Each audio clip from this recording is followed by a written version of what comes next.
The agenda is salute to the flag. I pledge allegiance to the flag of the United States of America and to the republic for which it stands, one nation, under God, indivisible, with liberty and justice for all. Roll call. Mayor Giangeloni. Here. Deputy Mayor McMillan. Present. Councilor Abelson. Here. Councilor Diamond. Here. Councilor Miller. Here. Councilor Palladino. Here. Councilor Felicia. Here. And Councilor Zampano. Here. Okay. Next item is approval of the minutes of the previous meeting, January 23rd, 2024, special WPCA and Town Council meeting. Motion. Second. Discussion? All in favor? Aye. Opposed? Abstain? Motion passes. Before we get into the agenda, there are just two things we need to clarify. We have to amend the agenda. There was a little mix-up in what got posted on the, that was sent to us and what was posted with the town clerk. So the correct items are, we need to add item 13P, which is discussion on the town seal. And we need to change item 13B to remove the Atwater property and put in formation of the town center committee. So do I hear a motion to amend the agenda? So moved. Second? Second. Discussion? All in favor? Aye. Opposed? Abstain? We have a correct, right? Okay, we have the correct agenda in front of us, yes. Okay, so now we will move on. Water Pollution Control Authority, number 3, correspondence citizen statements regarding WPCA. Hearing none. Unfinished business, none. New business, request to connect to sanitary sewers for 832 East Main Street, Branford, Boston Post Road, map 3C, lot 17. Good evening. The location before you tonight is actually primarily, it's got a Branford address on it, which can be a little confusing to start, but it's primarily located in the town of North Branford. Again, the proposal is connect the subject parcel to the Branford portion of the sanitary sewers along Boston Post Road, Route 1 in Branford. There is an existing single-family dwelling on the subject parcel. Again, the dwelling itself is entirely in the town of North Branford. The existing residence is currently experiencing septic failure. The septic system is located on that private property, and it's a private septic system. Again, the majority of the subject parcel is about 3.94 acres, is located in the town of North Branford. There is a portion of the property that is the access strip from the town line to Boston Post Road. It's about 0.05 acres. It's a very small access strip that's located in the town of Branford, and that's what puts this on as being a Branford address. The current town of North Branford regulations require sanitary sewers be a special connection, be paid of $12,300, and that's per non-age restricted residential unit based on one unit being recovered for each dwelling unit. The sewer use fees would be anticipated, and again, this is going to be based on how Branford decides on the connection itself, but it would be anticipated that the property would be billed annually for sewer use by the town of North Branford, which we typically do for every property in the town of North Branford. Then for billing purposes between North Branford and Branford, we'd have an estimated flow which would be reported to the town of Branford. So this is typical with other properties that we have where they're not directly connected to the metering system that goes to North Haven. We have those properties where we give an estimated flow to North Haven. They bill us accordingly, and it's also a similar situation that we have with East Haven, where there's, again, some of those properties don't make it to the metering system that we have. So we do an estimated system on the flows to that Greater New Haven WPC over in the East Haven section. So again, the draft motion before you tonight is for a request for a referral to the town of Branford. We're not looking for you to act on this for an approval of the actual special connection fee or the sewer use fee. Okay. Did I confuse it too much? No. Sorry. Okay. So, do you have a motion? That the North Branford Water Pollution Control Authority, WPCA, refers the request to connect number 832 East Main Street, Branford, AKA Boston Post Road, map 3C, lot 17, into the existing sanitary sewer main within Route 1 in Branford to the Branford Water Pollution Authority for a review of possible action and request a report back to the North Branford WPCA regarding the Branford WPCA's findings and possible actions. Second that motion. Discussion? So, question. Just looking up the address. So the right-of-way is off of Route 1? Yes. So it's in between Bill Miller's and that Correct. the Right. the access road? Yes. And it goes behind it? It goes behind it's between Bill Miller's and behind that. I'm not sure what that would commercial be building like is. the antique shop? Okay, yeah.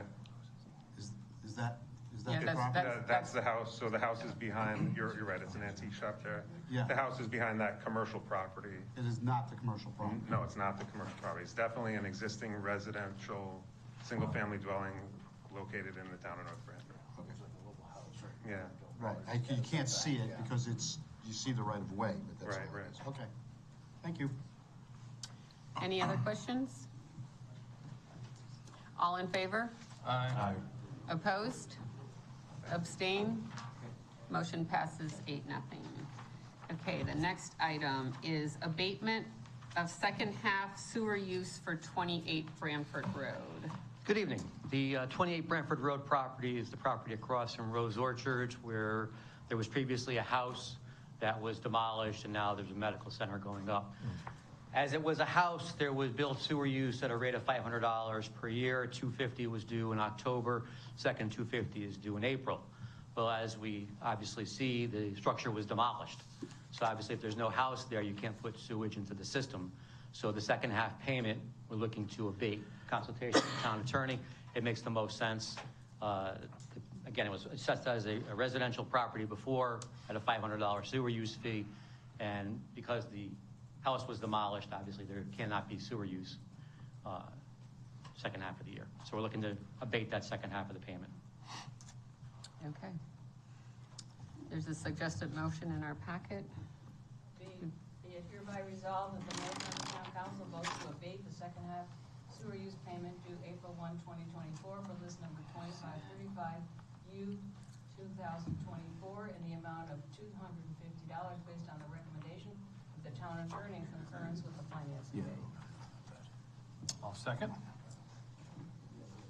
Any discussion? All in favor? Aye. Opposed? Abstain? Motion carries. Okay. On to citizen statements and petitions regarding WPCA. None? Okay. Moving on to the regular town council meeting. Reports of committees, boards, and commissions. First item is economic development. Economic Development met February 5th for a regular meeting.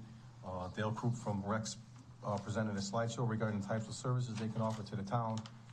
He asked the commission to pick a specific area to focus on. They had a special meeting on February 12th to discuss the presentation and to pick a topic. After much discussion, they decided that, to focus on business retention. That's what they found was most important. So our next meeting is going to be scheduled for March 4th. Thank you.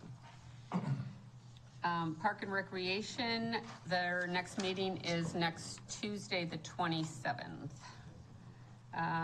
Police Commission. Police Commission met on February 12th.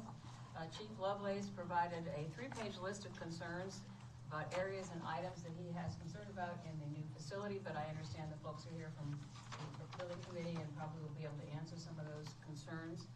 The commissioners also reviewed and approved the proposed police and communications budget for 24-25 And now, as it was mentioned last year, the police and communications budget are one budget. It requires at this point, a 3.78% increase.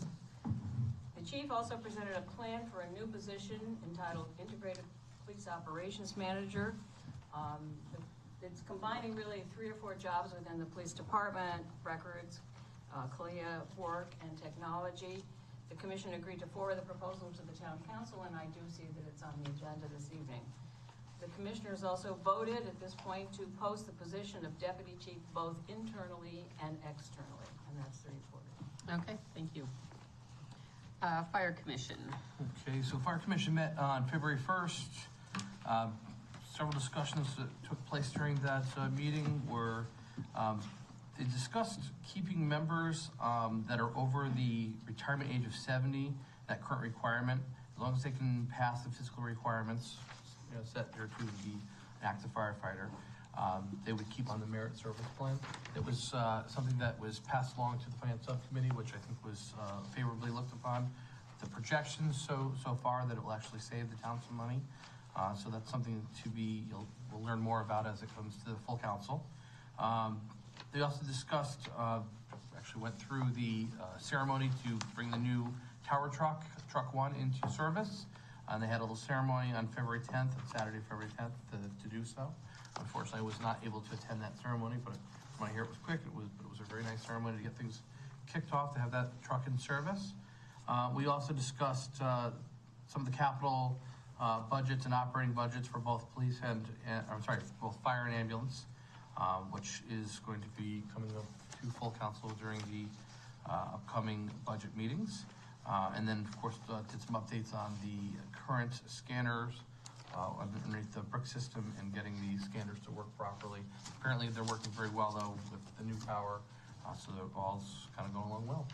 All right, thank you. Thank you. Next meeting is for March 7th. All right, thank you. Next committee is Planning and Zoning Commission. Planning and Zoning met on February 15th. Nothing out of the ordinary going on. There's gonna be a doggy daycare, boarding and grooming at 2374 Foxton Road. That got approved. That's up by where Save and Discount used to be, next to the veterinarian. A business going to be expanding on Zero Road, adding some separate buildings on their property. And 88 Totucket Road across from Silly Putty wants a zone change from residential to commercial. It's been commercial for as long as anyone can remember, operated commercial, but it's always been zoned as residential.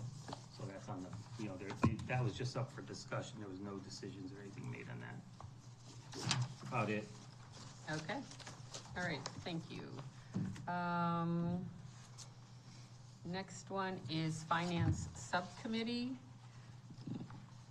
There are a number of items on our agenda tonight that were discussed at the Finance Subcommittee. One of them is as Jeff has mentioned, the merit service retirement plan for the volunteer fire department. That will be coming up, and also an investment policy statement from Pension Committee is also on the agenda. One item that is not on the agenda that I'm going to ask for a motion to amend the agenda for is, it was just handed out to us prior, is having laptops for all of the council members, the 9 council members. Currently, we have Chromebooks that were donated to us or given to us from the school system. And we have found that they are not very conducive to us doing business on them. We cannot get files very easily. It does not work very well for Teams meeting. It just is not serving our needs on here. And we definitely talked about this at Finance. So I'm going to ask for a motion to amend the agenda to add 13Q, laptop purchase for town council. Do I hear a motion? Motion. I'll second that motion. Okay, so this is just to amend the agenda at this point in time, and then we'll talk about it later. So the motion has been made and seconded. All in favor? Aye. Opposed? Motion passes. Okay, thank you. Next committee report is Public Safety Communications Subcommittee. Well, for those of you who have Verizon as a carrier, the good news is that Verizon has been putting up their antennas, so soon that will be available to folks. I hope that happens also for AT&T. The other two other things are Norcon has begun taking down the old equipment on the old tower, and the final test of the new radio system will take place in June, and hopefully the police facility will be able to function at that time, so that will be part of that test. Okay, great, thank you. And the last committee report is from Inland Wetlands. Inland Wetlands met on January 24th. There were two approvals. They approved with conditions construction of a proposed contractor's storage facility with associated parking, loading, and circulation space. They also approved with conditions the town of North Branford's replacement of a storm drainage system on Lake Ponds Road, and that was it. Okay, thank you. Okay. Before we get to the town manager's report, I would like to move one agenda item, item 11A, up to just before the town manager's report. Item 11A is the resignation of Victor Pediandria from the Permanent Project Building Committee effective February 9th. And there is a letter in our packet that Marie is going to read for us. Okay, Dear Mayor Angeloni, I am resigning from the Permanent Project Building Committee with great reluctance and sadness. I want to thank the entire town council for giving me the honor and privilege to work with such a great project as a new police station and to be able to serve dedicated members of this committee. I am resigning because the work does not align with the plan's specifications. The committee committed untold time, energy, and thought into developing a state-of-the-art police station to call for specifications that would result in a Class A facility. The citizens and taxpayers of the town of North Branford approved and expected the police station to be constructed according to the plans created by the committee. The work being performed is different from the specification of the plans. As a result, the building planned by the committee and expected by citizens of North Branford will fall well short of its goal. Further, some town officials are reluctant to take responsibilities, to take those responsible to task for their failure to follow the specifications. As support for my position, there is a letter from the SPA, architect of record for the police station, raising various concerns with merits. In addition, the third-party commission agent also raised concerns with merits. The fear of litigation and retaliation from some town officials has caused a wet blanket to act on these construction failures. I have to disagree with the approach above, and therefore I cannot continue to stay on the committee. Once again, I thank everyone involved in allowing me to serve on this distinguished committee, and it is difficult to leave this position. I will resign effective today, February 9th, 2024 at 5 p.m. Thank you again for the opportunity, Victor Pediandria. Thank you. I would just like to thank Victor for all of his time and effort that he has put into both the high school project and the police department project. He was a member of the committee as an alternate for the high school, and he was a member of the police department as one of the people on the committee. And I know that everyone on that committee has put in a lot of hours to make sure that our buildings, that they are constructed and we don't end up with another NBIS, because that is, we still are dealing with that problem. And so I just want to thank Victor for all of his time and effort and hard work on this committee at this time. Okay. I'd like to echo the mayor's statements as well. Thank you, Victor. Okay, moving on to the town manager report. Item A, general updates. Thank you, Mayor, Town Council. The governor's proposed adjustments to the state biennial budget were released earlier this month, the onset of the legislative session, February 7th. In your folders, you have a breakdown of the adjustments to municipal aid to the town of North Branford as tabulated by CCM. It's mostly positive news as we're being made whole on our motor vehicle tax reimbursements, while losing a little in education, adult education and LoCIP. Overall, we're up 3% in state aid in these proposed adjustments. I remain in contact with our state representative, Vin Candelora, on this and other issues impacting our town, as well as our Senate delegation. And I'll report any relevant news as the session moves towards its May 8th adjournment. Our town budget is in process, with department budgets currently being reviewed by the finance director and I as we look toward delivering the proposed budget to the town council in advance of the April 1st charter mandated deadline. The Shoreline Chamber of Commerce will be holding its annual Excellence Awards this Thursday, February 22nd at Woodwinds in Branford. This year, we're pleased to see the Excellence Award in Innovation go to Spark Cycle Works of North Branford, and the Community Partner Award go to the North Branford Potato and Corn Festival. Congratulations to these recipients on their awards, and we look forward to celebrating with them at this event. We recently held 2 more ribbon cuttings for establishments here in town. At the beginning of the month, we welcomed Kiki's Grab and Go Kitchen. I was joined by Mayor Angeloni, Councilor Diamond, Assistant Town Manager Burke, and other local members of the Shoreline Chamber at their ribbon cutting with owner Kathy Bizzuto. Located at 1874 Middletown Avenue, they offer breakfast all day, homestyle meals for takeout and dining in, as well as sauces, candles, and sweets. We also welcomed the newly renovated Supreme Seafood, which is under new ownership earlier this month. Mayor Angeloni, Assistant Town Manager Burke, and I were joined by the Shoreline Chamber, as well as Scott Dolch, President and CEO of the Connecticut Restaurant Association, to welcome them. Now owned by Robert Marcarelli and his partners, they are keeping alive a tradition originally brought to us in 1989 by Ralph Amendola and Vinnie Caprio. The new group brings over 70-plus years of experience in the restaurant and hospitality industry and have a great menu to check out. They're located at 999 Foxen Road in Twin Lakes Commons. On Saturday morning of last week, as Deputy Mayor had mentioned, I had the pleasure of joining Mayor Angeloni, Councilors Palladino and Abelson, and everyone at the North Branford Fire Department for the dedication ceremony held at Company 1 for the brand new Truck 1. We're all proud to see the new truck that the council has made a significant investment in, now fully in service. I had the honor of being invited to attend the North Branford Fire Department Company 2 officer installation and awards dinner on Monday night of last week. I want to congratulate Captain Hausman and the rest of the officers at Company 2, and there were many impressive awards given out for length of service, but I do want to point out one particularly auspicious award. Our own Finance Director and Acting Fire Chief Anthony Esposito was given a plaque in recognition of 45 years in the fire service, so congratulations to him on that remarkable.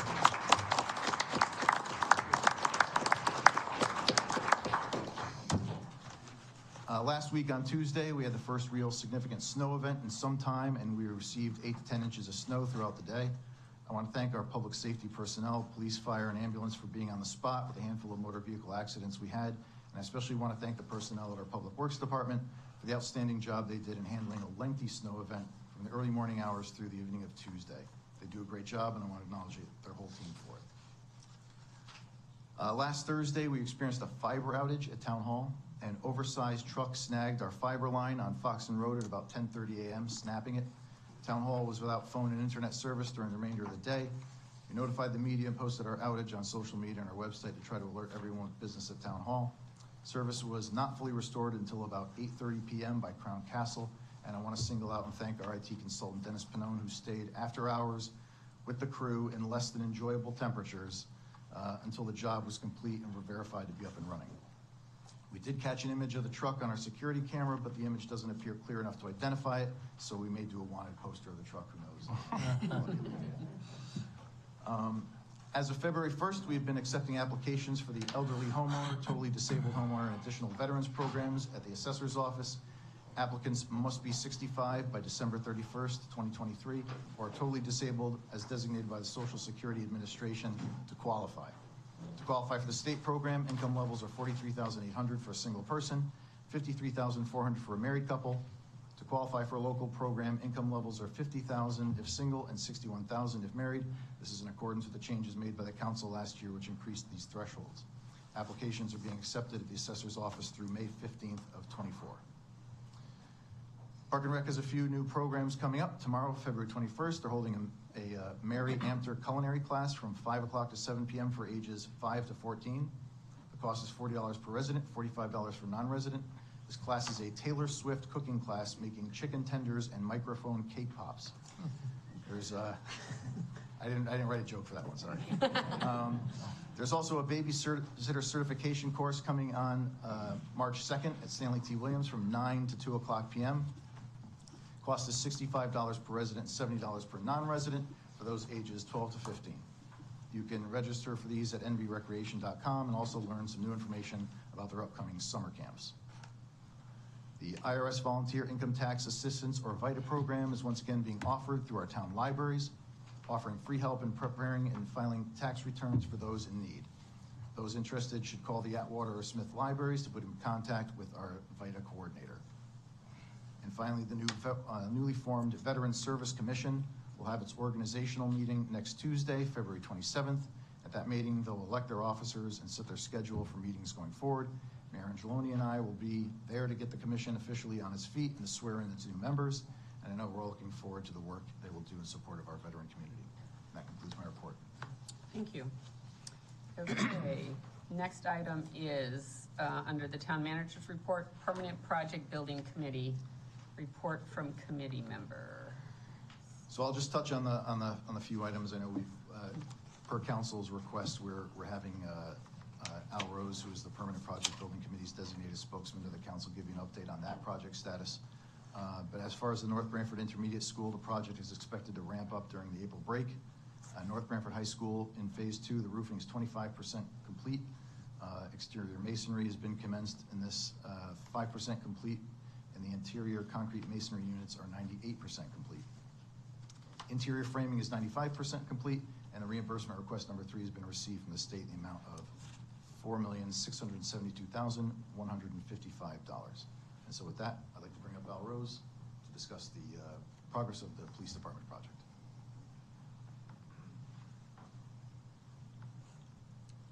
Thank you. Al Rose, 40 Valley Road. See, that's the way you're supposed to. Yeah, I know. Tell me where you are. Your old days on the council are coming back to you. That's right. You gotta hold them accountable. So I'm here tonight to, talk about the projects going on with the building committee, and certainly, I'm going to address Vic's letter. I would like to thank Victor for his invaluable knowledge and expertise for the time that he's served on the committee with us.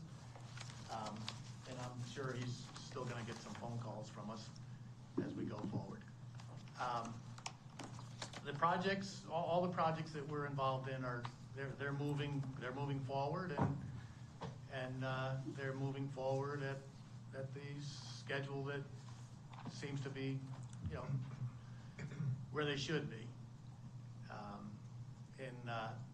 In construction projects, there's always problems. There's always mistakes, and it's not, once a month, it's every day. So our building committee is made up of, I don't know, there's at least 6 of us that are all type A personality. We own our own businesses, and we have some pretty interesting discussions on our every Monday night meetings, and we don't always agree. Having said that, Vic's letter has some merit on the PD. I'm not an expert in mechanical installation and I'm certainly not an expert on the contract documents or the plans. We definitely have some problems. We have more problems at the PD than anywhere else at the moment. But we are addressing them to the best of our ability. The problems that Vic brought up, we had a meeting 2 Mondays ago, and we had our attorney in the room, and for those of you who have worked with Attorney D'Onofrio, you got to love his candor. And we went over the problems, and that night the builder did not agree that he had done anything wrong. So, and then he said, and per contract, and I'm going to just generalize it, not get into legalese. He says, per contract, the architect has to send me a letter telling me what I did wrong, and then I can get back to you guys. And if I did something wrong, we'll come up with a number and all this. So we gave him 48 hours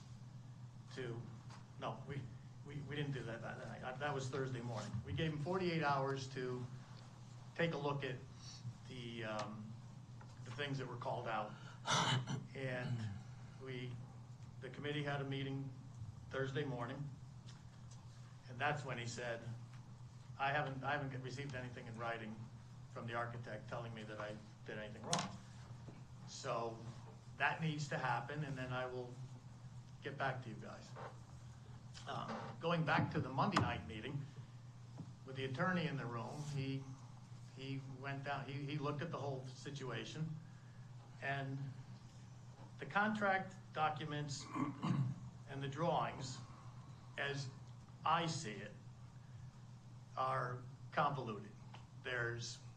If you want to study it, you can find a sentence that says the builder's right, and you can find one that says the town is right, or the architect is right. There was apparently, when they started on some of these things, they got permission from the architect, and then he reneged on it, and after hearing all these things, our attorney said to us, so this is the way these things go. We can, and he says, I know their attorney, and be happy to go on the clock for the town, and we'll go over this thing for 5 to 8 years, and the town will have spent $500,000, and probably get in a room with a judge, and he'll tell us for you guys to get in a room and figure this out. So his recommendation to us was get in a room and figure this out. So that's how our Thursday morning meeting came about. We were gonna get in the room and figure it out. But the builder was still not admitting he had done anything wrong, and he needed more time. We didn't meet this Monday night because of the holiday, so we will meet next Monday night and see where the builder's at, which then, as a building committee, we will decide how we're gonna move forward. I feel that, everybody on the building committee is trying to get the best building that we can get, but nobody on the building committee wants to waste time or money going after something if our attorney's telling us we can't win. And nobody's telling us we can't win yet. There's just too many unknowns. So that's where we're at on those issues. But Lou Fonda's in the room, and he's a mechanical expert, so if anyone had any questions, because there were things about with merit, things about the way the equipment was installed. But this is what we're up against as a building committee. We have professionals on the building committee that are, as Al sees it, far superior to anybody that we have working for us on these projects. And so some of our issues is everybody on the committee thinks we can hold them to our own personal standards. And that's pretty difficult to do. You can't really go above the industry standard or the code or the highest and best use. So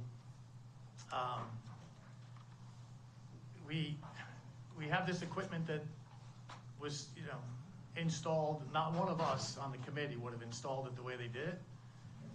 But then we get a letter from Train, who's the manufacturer, that says all this equipment meets our standards for installation, meets our clearances.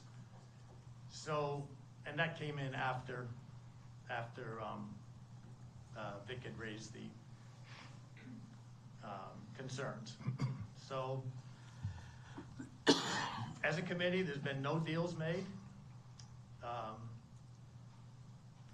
I can't tell you which way it's gonna go until we find out, what the builder's what he's gonna do.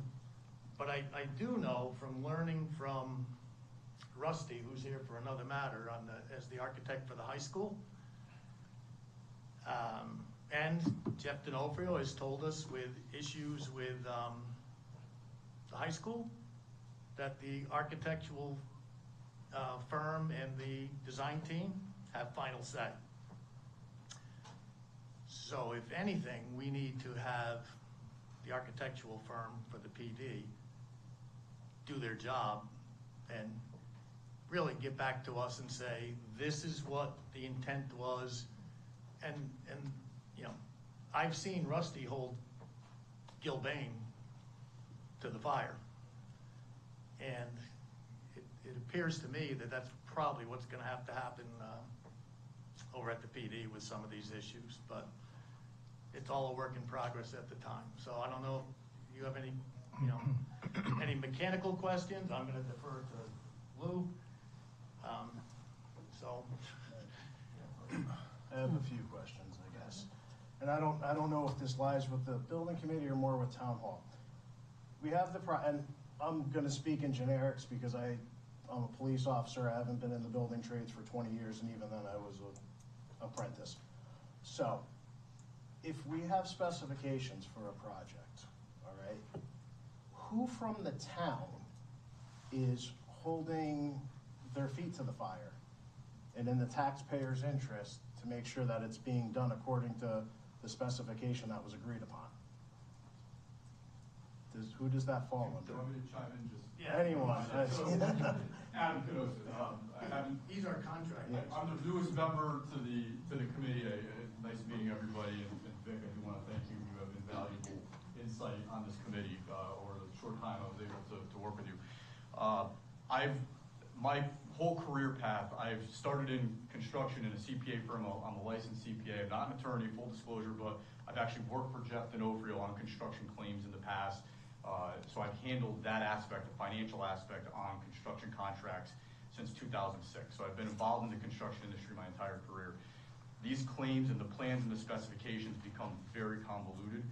Our role is to protect the town and the taxpayer, to make sure that their money is being spent in the best use to meet those design plans and specifications, which is what we're collectively talking about with these issues. So the issues that Vic is bringing up are 100% valid points. Nobody's discrediting the concerns of the longevity, as Mayor Angeloni just pointed out, is we don't want another intermediate school scenario. I wasn't there. It sounds like it was pretty bad. There's a lot of bad taste in everybody's mouths for that.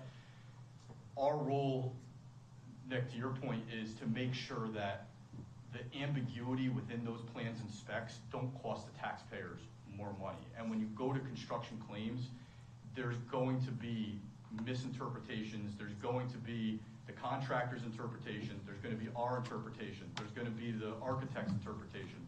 When this goes to a court, the first thing that we asked as the committee, respecting the town's money, is this going to be a safe facility, and is this going to meet code specifications? Which the answer we received is yes. So that concern of ours was one of the first things that we wanted to make sure. The interpretation of the plan and specification is where it gets convoluted, to your point, and that's why these types of scenarios and these large construction projects get very convoluted, because we might sit there and interpret the spec as every single home run, and I'm just going to point on one of the big issues that are coming up, every single home run needs to be in a conduit. They're not doing it in a conduit. They're doing it in something called an MC cable, which is a lesser value. Is it going to cause a critical issue to today on the project? No. Could it create an issue down the road, which might cause downtime on the project? Possibly. Is the plan and spec directly calling for conduit? Right, and to piggyback on that one, because that's the one that I went to, because my limited experience was 4 years at Flat Tech for electrical and doing that. So if we went in the plans and we're paying for conduit, and conduit costs more, and it's more labor intensive, and we agreed to that, and that's what the taxpayers are paying for, Right. and they're using MC cable, which may be the code and stuff, but it's a cheaper product, where's the money going? So there's three options in that scenario. That's why I wanted to highlight this, because I want everybody just to kind of put this into everything comes down to dollars and cents in this. And that's what I'm concerned So our dollars and cents, what are we paying for? If we were to do conduit, where the project is today, that entire project, us as the town, whether it's coming from the building committee or the town council, we need to tell the contractor to stop work. The second we direct, and just like Al mentioned, all of us are involved, we're business owners, I'm a business owner, I have 3 different companies. The second you direct the contractor to stop work, we own it. Whether or not this is the right, wrong, or indifferent, we own that. So every cost that gets spent, whether we can collect it in court later on or not, that moment we stop a construction contractor from doing work, a general contractor, that's on us as the town because we made that directive. Now, that's the first scenario, which is making it exactly to the way we want it, to your point. That's what we bought, that's what the town owns, that's what the taxpayers are paying for. The second scenario is we put a corrective action in place from this point forward. What is that going to do and how does that get implemented? So that's one of the options that we're entertaining with the general contractor, is where we are in this project, could we accomplish the plans and specs? And to be very clear, the plans and specs, it's not gonna cause the job to not function correctly. It's just what did we pay for? So this is coming down to the dollars and cents. So we've asked them to entertain, okay, well, if we have the EOC center, which is the emergency ops, could we see these corrective actions specifically in there to make sure that that center has the exact plan and spec that we expect as the town? So they're entertaining that. The final option is we want money back, because the facility's going to work, it's going to function as designed, but the town, the taxpayers, are paying for conduit, which they got MCK. That's the third option. All of this comes down to the negotiation that Al mentioned, is we need the contractor to come to the table to tell us at this point in the project which one of those 3 options are we going to get. No matter what, we own that contract. We have a surety bond on Newfield, which is the contractor. We control everything that happens from here on out in terms of the dollars and cents on this project. If we say we want to go to court, we can do that, but full disclosure, I've dealt with these kind of claims in the past. Just like Jeff D'Onofrio said, we hired him as our attorney for the town, so we would need to respect his direction as well. These things are going to cost the town a lot of money. We might have a favorable outcome, but we might never get those legal fees back. So at the end of the day, does that make sense? I don't have an answer yet, but that could cost us to fix a $50,000 credit. That might cost us $150,000 in legal fees to fight that. We don't have that answer yet. But the project is not going to be hurt if we continue forward. We have retainage on the contractor, just for whatever everybody's benefit in this room and anybody else that's listening. Retainage, we hold, the town holds that money until this contract is done. We get final sign off from every single town inspectors, the architect and engineer. We get full comfort that that job is done, and that retainage is 7% right now. So you're talking $700,000. It's going to far exceed what this dollar value impact is. So at the end of the day, we say this wasn't built to our expectations, and we say that that credit is worth $100 grand. We can hold that money back. We can get an expert to come in here, review it. We have options, is my point. We're not going to be left holding a bag that's going to cost the taxpayers money that they didn't get the product that they paid for. If they bought a Cadillac and they got a Honda, we're going to get the price for the Honda at the end. That's what our goal is in this situation. And if you have them stop right now, we have liquidated damages on the project, and they have an end date of what, April? Right. So, I mean, that just gives them an excuse not to finish on time. You got to be. At the last meeting, I had a question regarding who's the clerk of the works. Tom Bailey. Okay, so would you mind standing up? I have a couple questions. You want me to stay or sit? Because, yeah, I'd rather him answer some of the questions because he's the one that's... Thanks, Adam. Yeah, thank you very much, sir. I appreciate it. So I have a question, because many people don't know what a clerk of the works is. Could you help us understand what your role is? My role is to keep eyes on, for the town's perspective, that the money's being spent properly, that we're meeting the codes, plans, and specs as put forth by the project. I'm an intermediate between the town and also the contractor. I cannot run the job as I see fit. I cannot stop the job as I see fit. I report directly back to the building committee and to the town council for my reports. Okay, so there's been changes here. So they're not change orders, there's been changes. Now, when this happens, are there anything submitted regarding these changes that are brought to your attention? and who approves or disapproves any changes?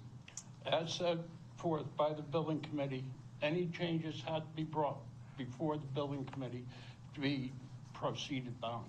So therefore, anything, I'm sitting on several right now that are going to be coming up on Monday night. They have to be approved by the building committee before they go any farther. And they also have to be vetted out by the architect. Okay, that was gonna be my, so what role does the architect have in reviewing any change orders? So, He goes, the contractor goes to me, to the architect, this is what we want. The architect has to vet it all out, whether he approves it or not. If he approves it up or down, if it goes up, then it goes to me, to the building committee. Then we, as a committee, votes on it and proceed from there. have there been any change orders that result in any cost savings? Any what? Any change that resulted in cost savings? There has been some. Okay. And is there a summary report for any changes or up to date? Is there a summary report for any changes up to date, as of date, for any of the changes? Do we have a summary report? Okay, and who's it submitted to? When? Is it done weekly? Is it done monthly? Or how's this done? Weekly. Weekly? Okay, that's when you have your meetings, correct? Correct. Okay. And where's the overall detailed construction schedule? Right now? Yes, sir. According to my last conversation with Newfield, they're on track to be finished by the end of April. And that's updated and reviewed weekly, correct? Basically daily by me. So basically, we're here today for a reason, because we've been made aware of a few issues that we had at the department. And this is not directly to you. Yep. All right, because people in the community have all concerns, because I've been approached regarding the department and every stuff, and a lot of people have, a lot of respect for the chairman of the police department who's brought this up. So I think he should come up here and ask a couple of questions regarding these matters. Because we have a lot of things, and this is beyond you now, that has been brought to our attention. Right. And on that matter, if you don't mind. Yes, sir. Just for clarifications. The conversations I've had with Newfield directly pertaining to the electrical issues, it started back, I believe, in November, when everything started processing. Question was raised, went to Newfield. Newfield said that they sat down with the electrical contractor, went over the codes and specifications. They felt, in their interpretation, Newfield's interpretation, they were meeting it. The question was raised again. That is not what the town of North Branford is paying for. The home runs need to be in conduit, not MC cable. Newfield said, we're sorry, this is our interpretation. The architect said that you can proceed. A couple months later, we get another letter. When Victor raised the question again, are we going to get our conduit versus the MC? We want the conduit for our home runs. Well, then the architect comes back and goes, yes, Victor, you're right. So now we're coming back and Newfield saying, no, we already have the letter from the architect saying, no, we are directed to go ahead and keep on putting in the MC cable, which I would say is close to 90% done. So to go back and rip out everything, you're going to set the job back several months, if it happens. But if they stopped it at that time, we won't be where we're at today. If they just made all the Again, changes, it comes under correct? interpretation. I'm sorry? That interpretation, whose interpretation? Is it Newfield's interpretation? Is it Victor's and the town's interpretation? Where does the architect say? He has final say, yay or nay. And he said proceed at that time. Then he retracted himself a couple weeks ago saying, no, it should have been done this way. So that's where we're at with that now. It concerns me how everyone highly respects someone that's made all these issues aware to everyone on the town council, and he's no longer on that committee. I just want to leave it at that. I would like him to come up and address some of the questions that we're asking here regarding his findings. Yeah, I think that really is building committee, that this is getting more into building committee things. We asked for a report, they came and gave us a report, and the report as it stands right now is basically they are in negotiations in which they are handling on Monday night at Monday night's Permanent Project Building Committee meeting. I think we've gotten a very good update as to where we are on the police station. And I think at this point in time, we need to just let it go forward and wait until next week's building committee meeting to see where they are on this issue. And so at this point in time, I'm just going to close the discussion. Thank you. Thanks, everybody, for being here and answering my questions, because, like I said, this isn't my forte, so, you know, we put the people on our permanent project building committee for a reason. They're the best people we have in town to do this. They've been doing a great job. I'm sure they'll continue to be doing a great job. And they're not the ones, for the record, that I don't have faith in right now. It's No, I'm going to be honest with you, as someone who's on that committee, this committee is filled with the best professionals that this town can offer, amongst, not even this town, but in any town. They know what they're doing, they spend the time doing it right. You know, they do bicker once in a while amongst each other, but all that bicker isn't just to hear each other talk. They're actually figuring out what's going on and using their expertise and all their experience to figure out how to get the project done right. So I commend you all for the efforts that you put in. I feel like sometimes things get orchestrated to be shifted in one way versus another, and to look some way, but I know that you guys are doing a great job, and I want you to know that I very much appreciate the efforts that you're putting in here, each and every one of you. Rose, can I ask one question? Sure. I just have one question. Al, in the beginning of your presentation, you talked about the architect has final say. That's correct. But I didn't hear any. And we got that from The builder. Jeff D'Onofrio. Yeah, okay. That if we have a conflict with the builder, Yeah. the architect is the mediator, unless you're gonna go to the next step Okay. of mediation. I just have a simple question. So, but I never heard the architect ever coming back and making the final decision. So That's my question. Are they involved or not? the architect's involved. Okay. And I will tell you from my point of view, that's a whole convoluted, again, as either Adam or Lou said, you know, the builder, and that's why I think where Jeff was like, you guys don't wanna go to court. He said, get in a room and settle. And he says, neither party's gonna be happy, neither party's gonna win, but get in a room and settle. Because if I was the builder, and I had a letter from the architect telling me I can use MC cable, I don't care that 2 weeks later, the architect changed the letter and said, oh no, you can't use that, you know? I mean, there's just so many things that would be really ugly in trying to not come up with some sort of a solution.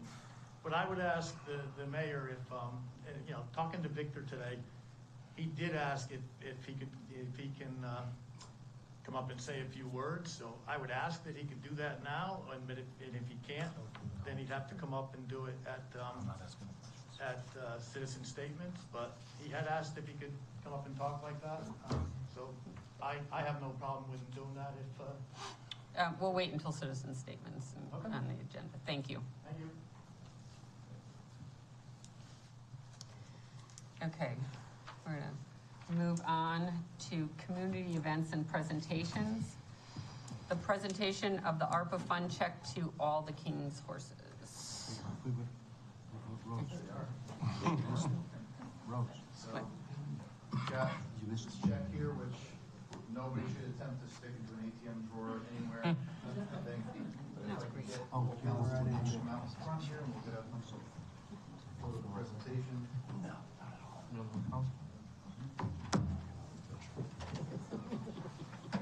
This is our first, from ARPA funding, the town council appropriated $50,000 for nonprofits, and all of these horses, was the first nonprofit that, submitted an application, and we were very happy to award them $5,000, for their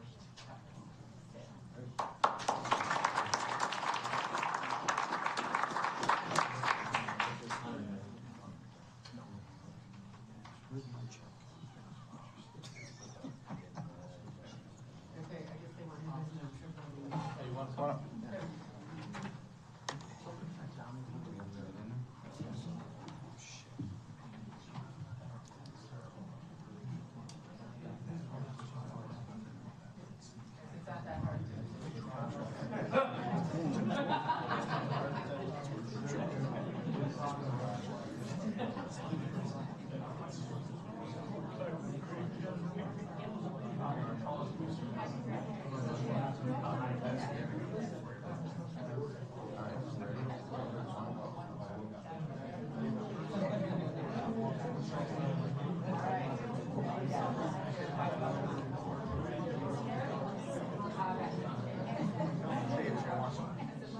real one is on the way. Okay, thank you so much.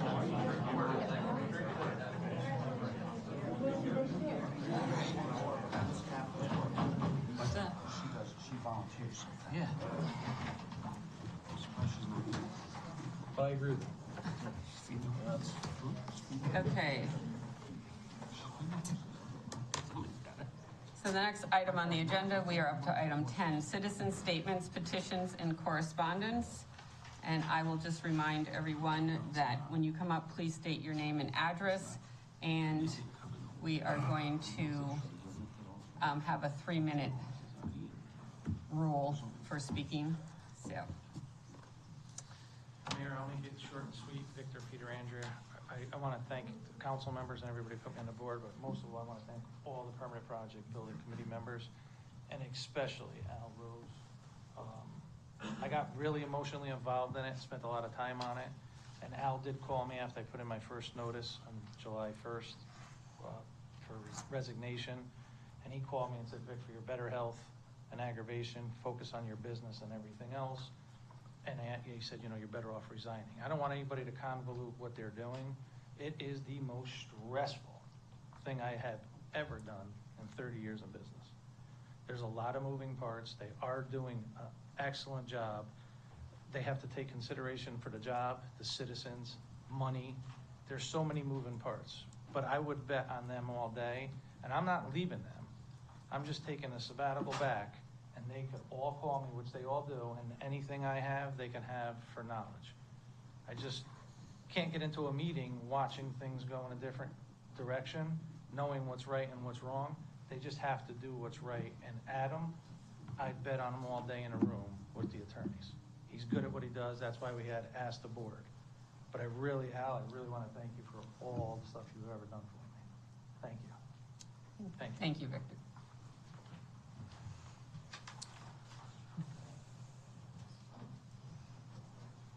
Good morning or good afternoon. My name's Frank Bergano. I live at 23 Montgomery Road in Northford, and I'm here to speak about the betterment of our community, and that is the proposed blight ordinance.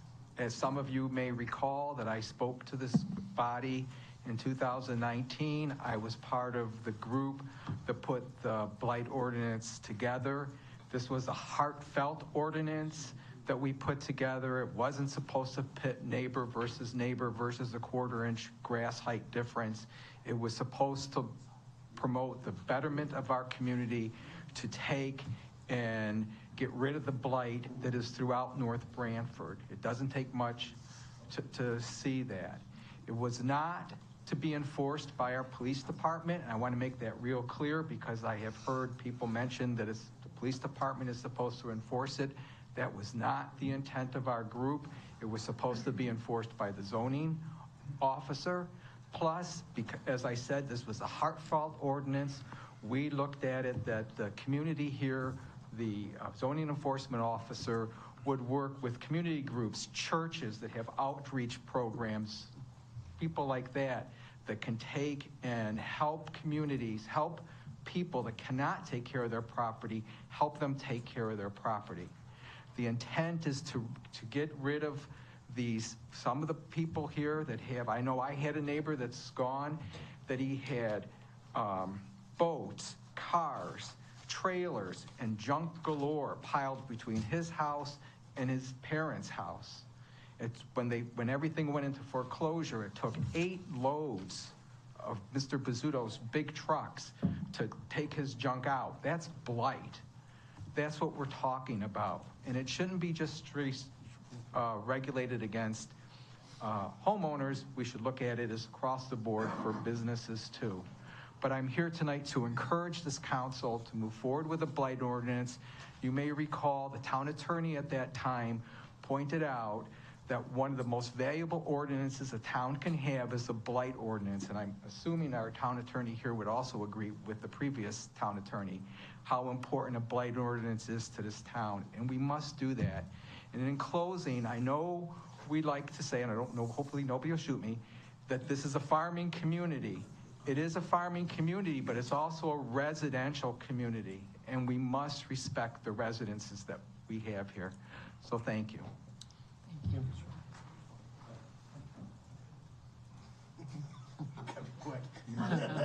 Dave Palumbo, Glen Meadow Drive, Northford. I just want to echo on some of the committee members as a citizen and thank Vic for his time, for what he's done and brought to the table for us. It is stressful. You know, Monday nights, you know, and I say it all the time, we designate an hour or 6 hours, and we're there for the duration to do what we got to do. You know, the town ought to be proud, and this council gave us these options to do, whether it's the high school or the PD. You know, they're beautiful structures. There are issues that come about every day. All of us are in this trades. I'm building a building now. I just did another building. Every day, as Al said, there's problems. But we will get through them because we have a good committee. And we have a council like you guys that understand, that stand behind us. We appreciate that. And, you know, we want to make sure that the taxpayers getting what they deserve. And we will make sure that. And we have a good attorney that we can consult with. But I want to thank each and every one of these guys and Victor for being there and spending the time with us. Thank you. Thank you. My name's Steve Maloney, 224 Foxon Road, Trailer 3C, North Branford, Connecticut. And some of you probably know me by sight. I'm the dude that rides motorcycles 365 days a year on Totoket Road. And we got problems. It's a mobile home park. We've had serious flooding from the Farm River. And I think it's something that needs to be addressed as soon as possible, because what's next time going to be like? And I'm afraid it's not if it's going to happen again, but when it's going to happen again. And a lot of my neighbors are senior citizens. I know 2 months ago they evacuated everybody in a bus, and it was, you know, stress. It was difficult. And I think what you need to do is build a flood channel, or maybe dredge the Farm River, because you know, with climate change.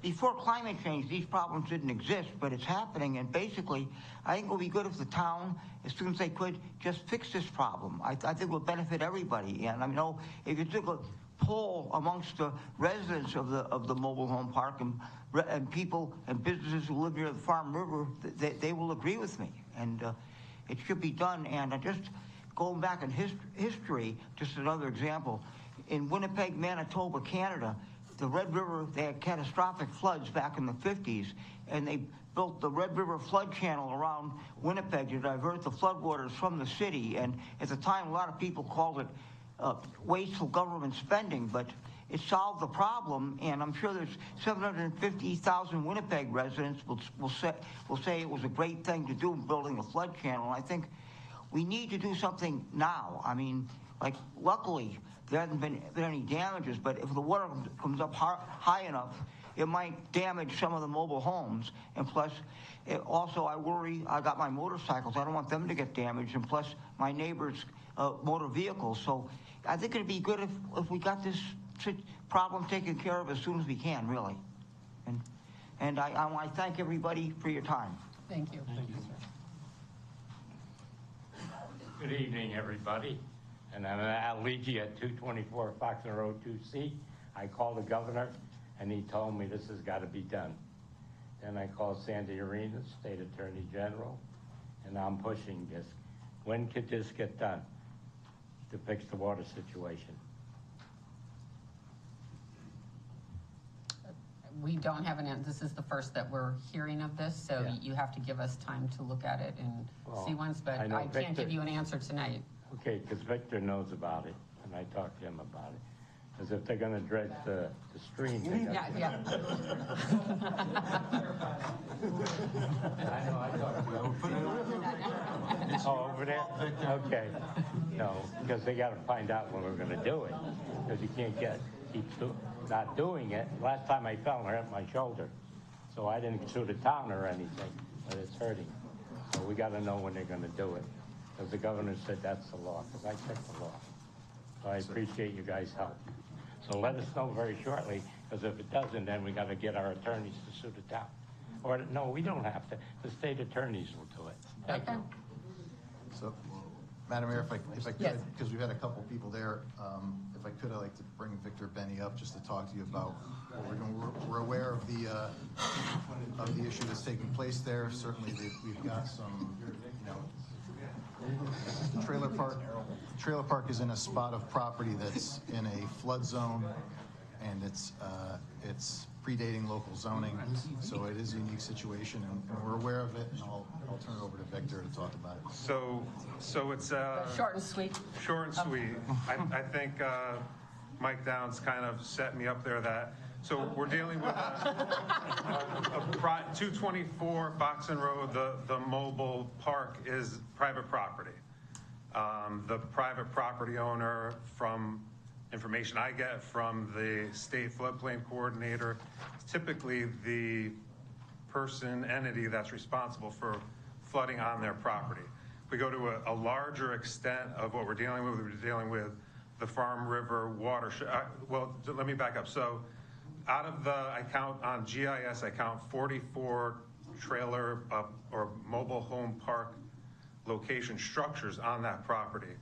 All of those structures are in the flood zone, which means that we know it floods. The comment that was made that it's going to happen again is 100% true. It is absolutely going to happen again because that property was developed when in a flood zone. So there's nothing that I see the town doing to change that, what happened in history. But if we look at a larger extent of the Farm River watershed, I do have some local reports and things that I'm going to start reviewing, and I've already started reviewing, being the hazard mitigation plan, which was prepared through SCROG with participation from the town, myself and some other individuals. I have the Farm River watershed-based plan, which is another plan that includes, some flood criteria and some changes that can hopefully be made. And I also have the North Branford flood hazard ordinance, which, we know we've had for several years, I think, from the probably the 70s or early 80s that was enacted, and I got to check that date. But what's good about the flood ordinance is if you go north of this property up the Farm River, for the most part, the extent of the flood zone portion, that blue portion on our GIS, when you click on that layer, the FEMA flood zone portion of the Farm River watershed has primarily been undeveloped, and that is credit to our flood ordinance, which has over time kept track of all these properties that wanted to develop in the flood zone. They weren't allowed to, or they, in doing so, had to compensate other ways to make sure that they didn't add to the flooding. We also go through all of our planning and zoning projects that are approved along the watershed and in the town have to meet the stormwater standards, which require a no net increase in runoff. So we track all that and we review all that through the review processes. So I would just say that I've had emails and calls into the state floodplain coordinator, reaching out, trying to see if that individual can provide us with some guidance on how to proceed.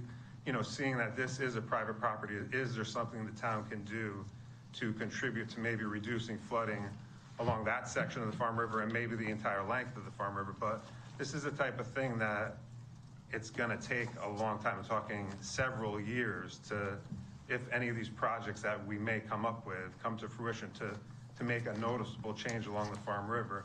And unfortunately, what some of these projects do is they don't stop the flooding from happening. They increase the amount of time it takes for those floodwaters to reach that location, which provides time for emergency management to clear the property and go through that process. So it buys time is what they do. So, I mean, we're dealing with something. I know climate change was also mentioned. There's the, and I know I was asked to keep it short, but it's not really a short answer, unfortunately, because with the calls that I've been getting are leaning towards, again, legal action being taken, and we're just trying to figure out, is there something the town can do before that avenue is taken when we're dealing with private property. But from the climate change perspective, we're dealing with storms, and I think everybody in the room behind me too and watching can appreciate that we're dealing with more intense storms, more intense rain.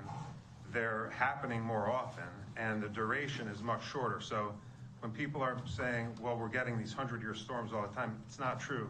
We're getting storms that are happening over a shorter period of time, a 3-hour to 6-hour window, and the watershed's not designed to handle that. The 100-year storm is a design storm that happens over a 24-hour period, and that's the difference from what we're seeing now. So I guess my report is that I'm working towards some information from the state floodplain coordinator. I'm probably going to put together at least a note, a website edition that will address all this and kind of, give people, especially private property owners, a way that they can go about looking into ways to help decrease flooding on their properties. Okay, and we'll keep it on we'll do updates on the agenda as you get information, and we'll just get updates to see where we are on it as we move along. So, thank you. Thank you, yes. You have notified all the residents in that particular zone of what's going on? You've kept them So the flood zone along the Farm River is... And I understand, you're keeping them abreast of what you're doing. Not as of yet. Because from what I was getting is they want to know what we're doing. I'm hearing what you're doing. Right. Do they know what you're doing, is what I'm saying. Because that's what they want to know. They're looking for information as to what you're doing for them. You understand? Well, I think we're yes, I understand. I think the point is that my stance on this is that the town is not responsible for flooding on private property. So we're not taking any steps to notify people that it's going to flood on the property when it's already noted that it's in a flood zone. Huh? I understand it's private property, but they want to know what you're doing. I think that would be better suited for our emergency management division. They should know. If there's a notification to be made, it would be better coming from like an emergency management. All right, forget it. Okay, thank you, Victor. We got trees growing in the streams, that's what's holding the water back. I think I... Okay, thank you, Al. Okay. Bill Savastano, Sunnyside Drive. Last year we talked about the tax relief for seniors, and you did update the ordinance, the credits, the thresholds, but you didn't update the cap. If you remember right, I said I'd be back in January, and here I am. So information I've got from the assessor's office in July of 2022, 150 people took advantage of the $300 credit, and you have the $100,000 cap. Well, that's only $45,000. This past July, 210 people now take advantage of the $500 credit. That's $106,000. In July this year goes to 700 times 200 people. That's 140,000. So you plan to be over the cap. So we're going to get that cap raised, so we don't have to go into some. We're going into budget season, so that's on the agenda for the budget season. Okay, thank you.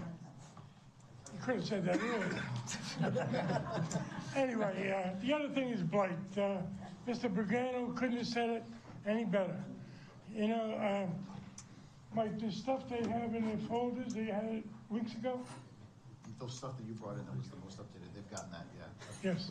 I have some stuff I brought in, about 12 pages of where I started with this blight. There's a timeline from when I got involved, and then when we went in front of P&Z, and then subsequently brought it here.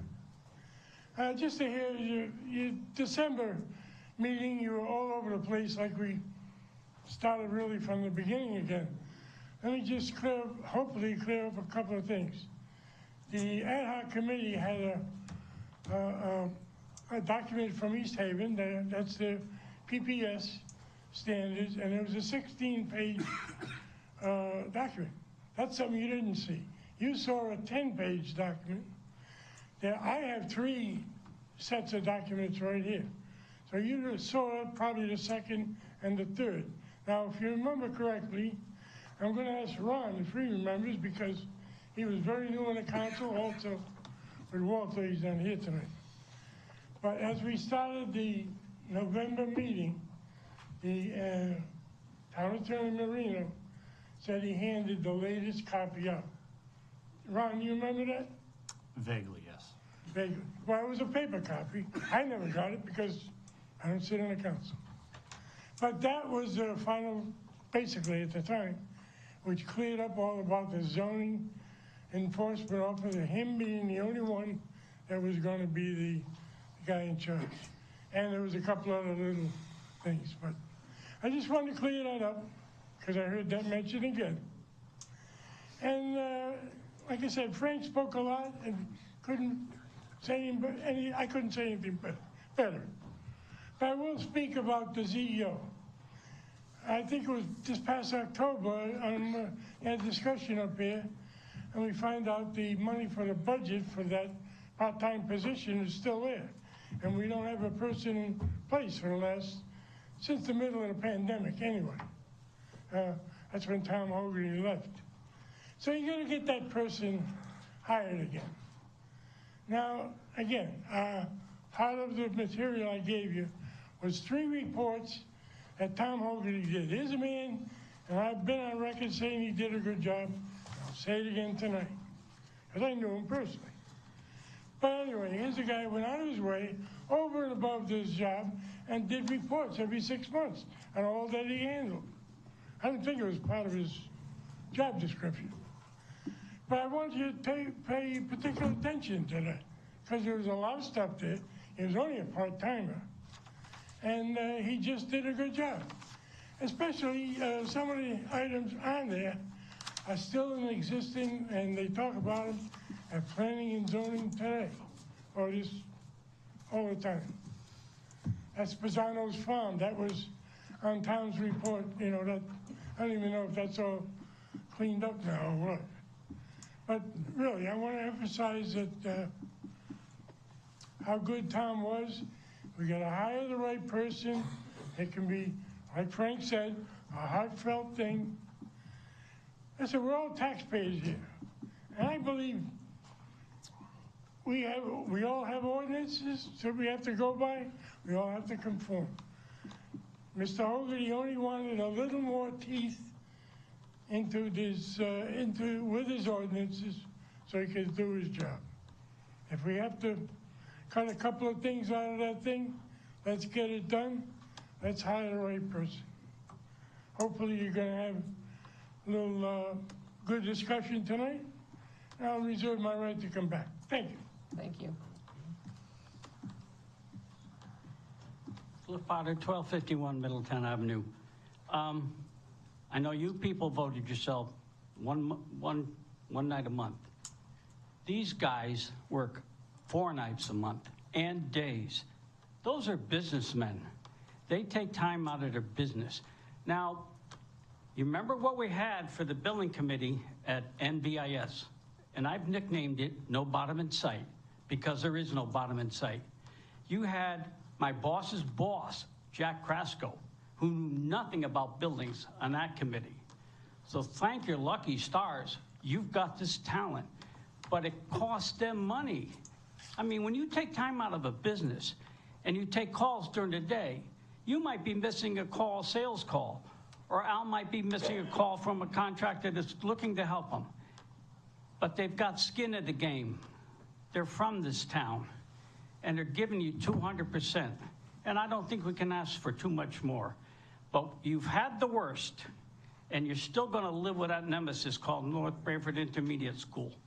And like I say, no bottom in sight when it comes to dollar signs. So thank you, lucky stars. Appreciate these men. And I wish citizens realized every Monday night, not just once a month, every Monday night, and during the day, they're calling each other. I sure do appreciate that as a private citizen.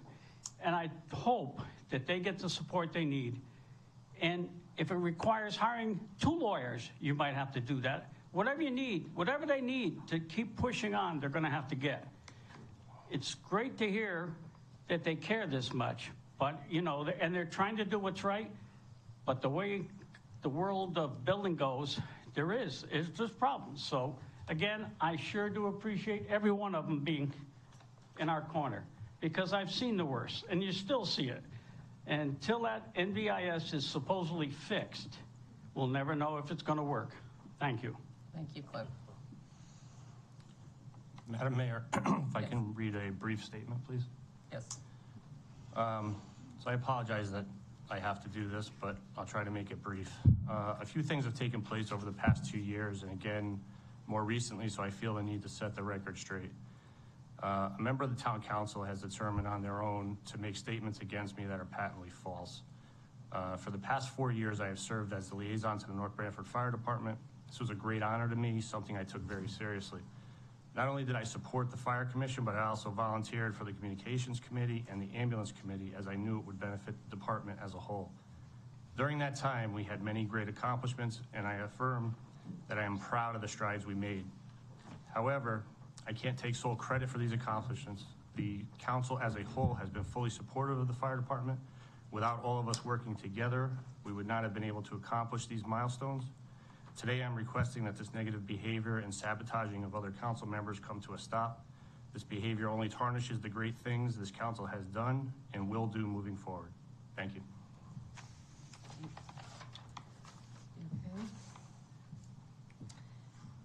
Any other citizens' comments? All right, we're going to move on to item 11, number B, appointment of Kasana Lilly to the Solid Hazardous Waste Recycling Committee, term to expire 12/31/25. So moved. Second? Second.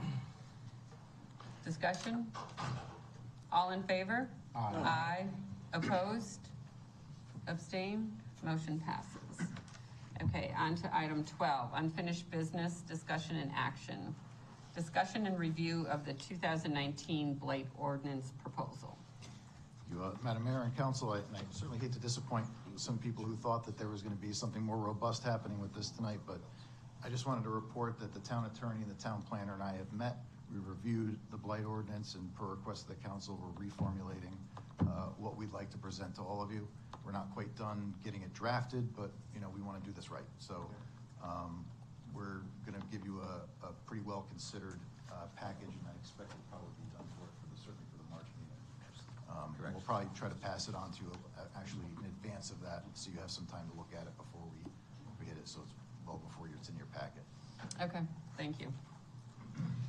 Okay, item B, creation of an 1831 committee. So this is just on the agenda. So the 1831 committee is a committee that will be formed for the 200th birthday of North Branford. So it's 7 short years away, and we all know that it may seem like a long time, but those years will go fast. So we have already established a fund for a revenue stream. Once we form this committee and decide what we're going to be doing for fundraising, and also to start putting some money in there from the town to help support this organization and this fundraising, this effort that will be in 7 years from now. On to new business, discussion and action. First item is request for extension from the Blueprint Committee. So, as you know, the Blueprint Committee was formed last year, and as part of the formation of that committee, it was, they were due to submit a report to the town council in March, which is next month. I did attend their meeting last month and listened to their discussion, and it was quite evident at that point in time that they definitely need some more time to work on what their charge is. The chair of that committee is Councilor Zampano. So Tom, I'm not sure if you want to say anything in regards to it. No, well, you said quite a bit there, but I think it's going to be an ongoing committee. As we identify different properties around town and hopefully move them onto other committees, hopefully, to continue to do more detailed work with them as we find the different, like I say, the different properties, and present it back to the town council, with a suggestion on what we think, we found and what we could do with the properties, best use of the properties for the town citizens and the town as a whole. Okay, so there is a suggested motion in the packet. Could I read that motion, but maybe based on what Councilor Zampano said, change it a little? Sure. I'd like to say that, I'd like to suggest that the town council of the town of North Branford hereby approves an extension to the Blueprint Committee to allow them time to continue to complete their work and make periodic reports. It sounds like they're not ready to conclude in December. No. No, I see it as an ongoing. It's gonna be an ongoing. So that's a little. Yeah, right. It's a pretty big task, so. Okay, the motion has been made. Second. Second by Councilor Abelson. Any discussion? All in favor? Aye. Opposed? Abstain? Motion carries. Okay. The next item is formation of the Town Center Committee. And I'm just going to give a quick background as to how this came about. So I was contacted by a prominent North Branford businessman who spoke earlier. And there's 3 of them in the room tonight who came that wanted to have a meeting with town department heads to see once if the department heads thought that this was feasible. And what it is a town center committee is to form a town center in town, which would be over near Wallfield, on the Auger property, where the police station is, that area right in there, in front of the Public Works building. So there was a meeting, the town manager was there, the assistant town manager, Victor Benny, Franny Marola, Dave Perkins, Rusty came in also, just to give us some background in this. And from there, they went to the Blueprint Committee to see, because the Blueprint Committee was formed to look at all town properties and fields and the use of those fields and how we can use them to their fullest. And this was a subject that the Blueprint Committee had also discussed, was a town center. So at their January meeting, after hearing about this idea, they voted to pass it on to a town center committee so that they can continue working on their ideas and looking at all of their projects. And then there would be a separate committee that would work in conjunction with the Blueprint Committee. So at this time, Andy Bizzuto, Dave Palumbo, and Al Rose are here to talk about their idea of a town center committee and what they see. Andy Bizzuto, Northford, Lanes Pond Road. Excuse me. Dave Palumbo, Glen Meadow Drive, Northford. And of course the King. Rose, 40 Bell. So, great intro. Really a big passion of mine for a long time. A number of you may or may not know this. I know Ms. Diamond has been around when we wrote some of the 20-year plan regarding town of North Branford, back when I sat on council with Al years back. We bought that property for this reason. We spent $4 million, we bonded it, Anthony would know the date, and we bought that property to centralize our town. The reason being, the RWA, actually, as wonderful as it is, has over 30% of our town demographics. Northford, I rarely get to Branford. I shop in Wallingford and North Haven. Our North Branford friends all shop in Guilford and Branford and North Branford, right? So unfortunately, that's what had left us as a segregated, separated type town. We've never had a central location. But this was an idea that had been developed a number of years back, even put down on paper. There's even some archaic prints that sit in some drawer somewhere. But the real reason that we put this together was because we bought the property. At that time, we didn't have a carnival any longer. We started the Potato Fest when we were on council. They said you couldn't do it, we didn't have infrastructure. Well, we put in telephone poles and infrastructure over the weekend. There was some certain groups of people that said, well, we have a shoddy bridge over the Farm River, somebody can get hurt. The following weekend, we had Blakesley Arpaia put a 25-ton bridge over the river. So I'm just using these as examples of how this came to be. I think it's a great time for the town of North Branford.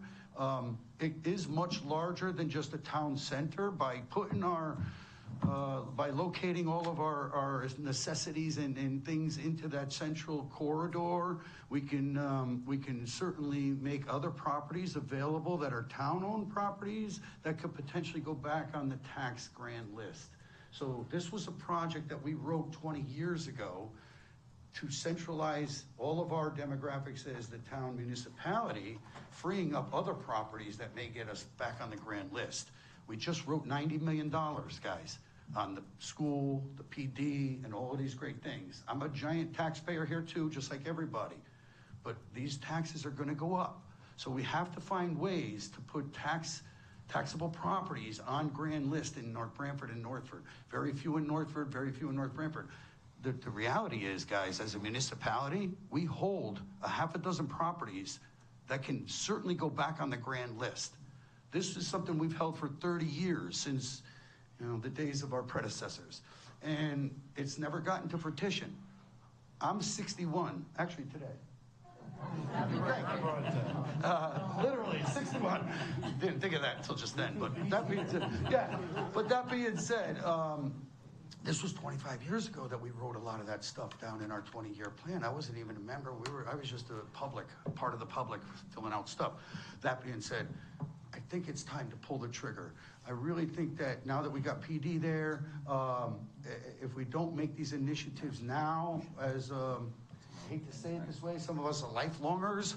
I mean, this has been a passion that we've been carrying the torch on. So personally, I think it's a great time that we can consolidate our stuff into the center, creating a one-town center for both of our towns, and that would free up other things that I think could bring us the tax dollars that we're gonna need in the near future. But I appreciate it. I'd love to sit on that committee. I've been asked, I'm here, and I put my whole heart into that. I'm a very big community guy on that deal, so. Anything, guys? I'll echo the same thing. I think it is time. We have this opportunity, we have this property, to bring our communities together. I think we're missing the boat on other towns are eating our lunch. We don't have a town center where people can come and we can have a multi-use where there's we can put our town hall there as our flagship building and build off of that.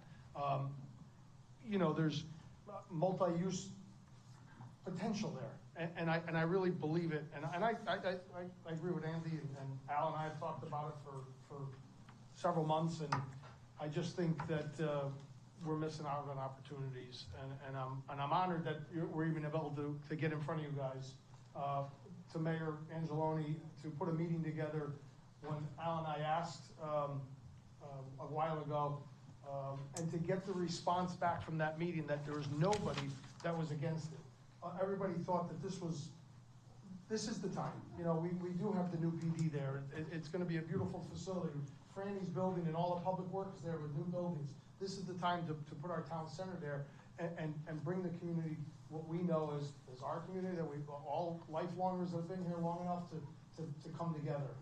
And again, I appreciate each and every one of you to take the opportunity to give us that potential to form a committee.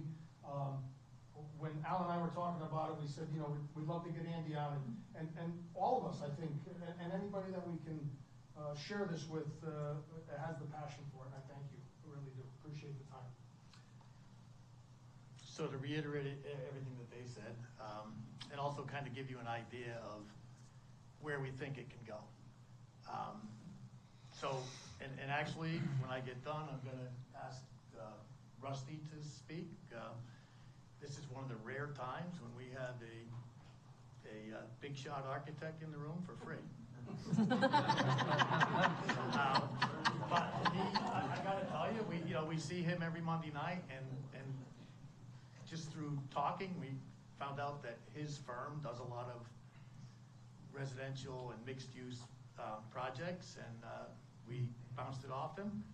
He was excited and was willing to donate his time to come in fully aware that he knows that we can't just give it to him, that, you know, there's a process that has to happen. But in our minds, we're looking at, you know, creating a green, you know, with sidewalks and, you know, the nice lanterns of a New England town green with, and we're thinking that we would actually move the town hall there, and the town hall would be the anchor. In the center of it, if you were coming down Forest Road and you looked into this U-shaped road, the town hall would be in the center of it, you know, and not sure where it would be, but somewhere so it was blocking the view of Franny's beautiful buildings. And then around it would be shops and restaurants and, you know, whatever, you know, commercial on the, or retail on the downstairs and residential on the second floor, which actually would make, you know, would bring in some, not affordable housing, but housing that's not the cost of renting a whole house. So it might be a place for young people in town to be able to get in, stay, and then support the shops and stores on the first floor. And we're not looking for the town to fund this. We're, and in talking with Rusty and other, I believe the town of Oxford built their own town center, and there's developers out there who, and we have to work all this out. You know, is it a 100-year lease? Do you have to sell the land to them? How do you do it? But in the end, we get the tax dollars. And we're looking to get a developer to come in and build this. We're gonna have to look at getting sewer and water up there, and by the way, we're including Franny in our little club here. And he has some ideas on possibly going up the back way with sewer and water, staying out of Forest Road, which would be a lot less money. And so we're gonna have to look at that. And,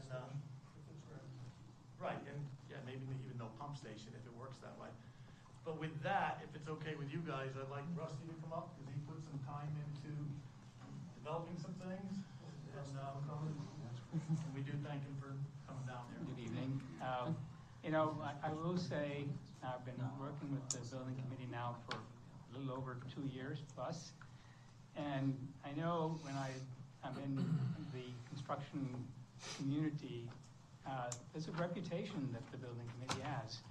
And everybody says, oh, you're working down in North Branford.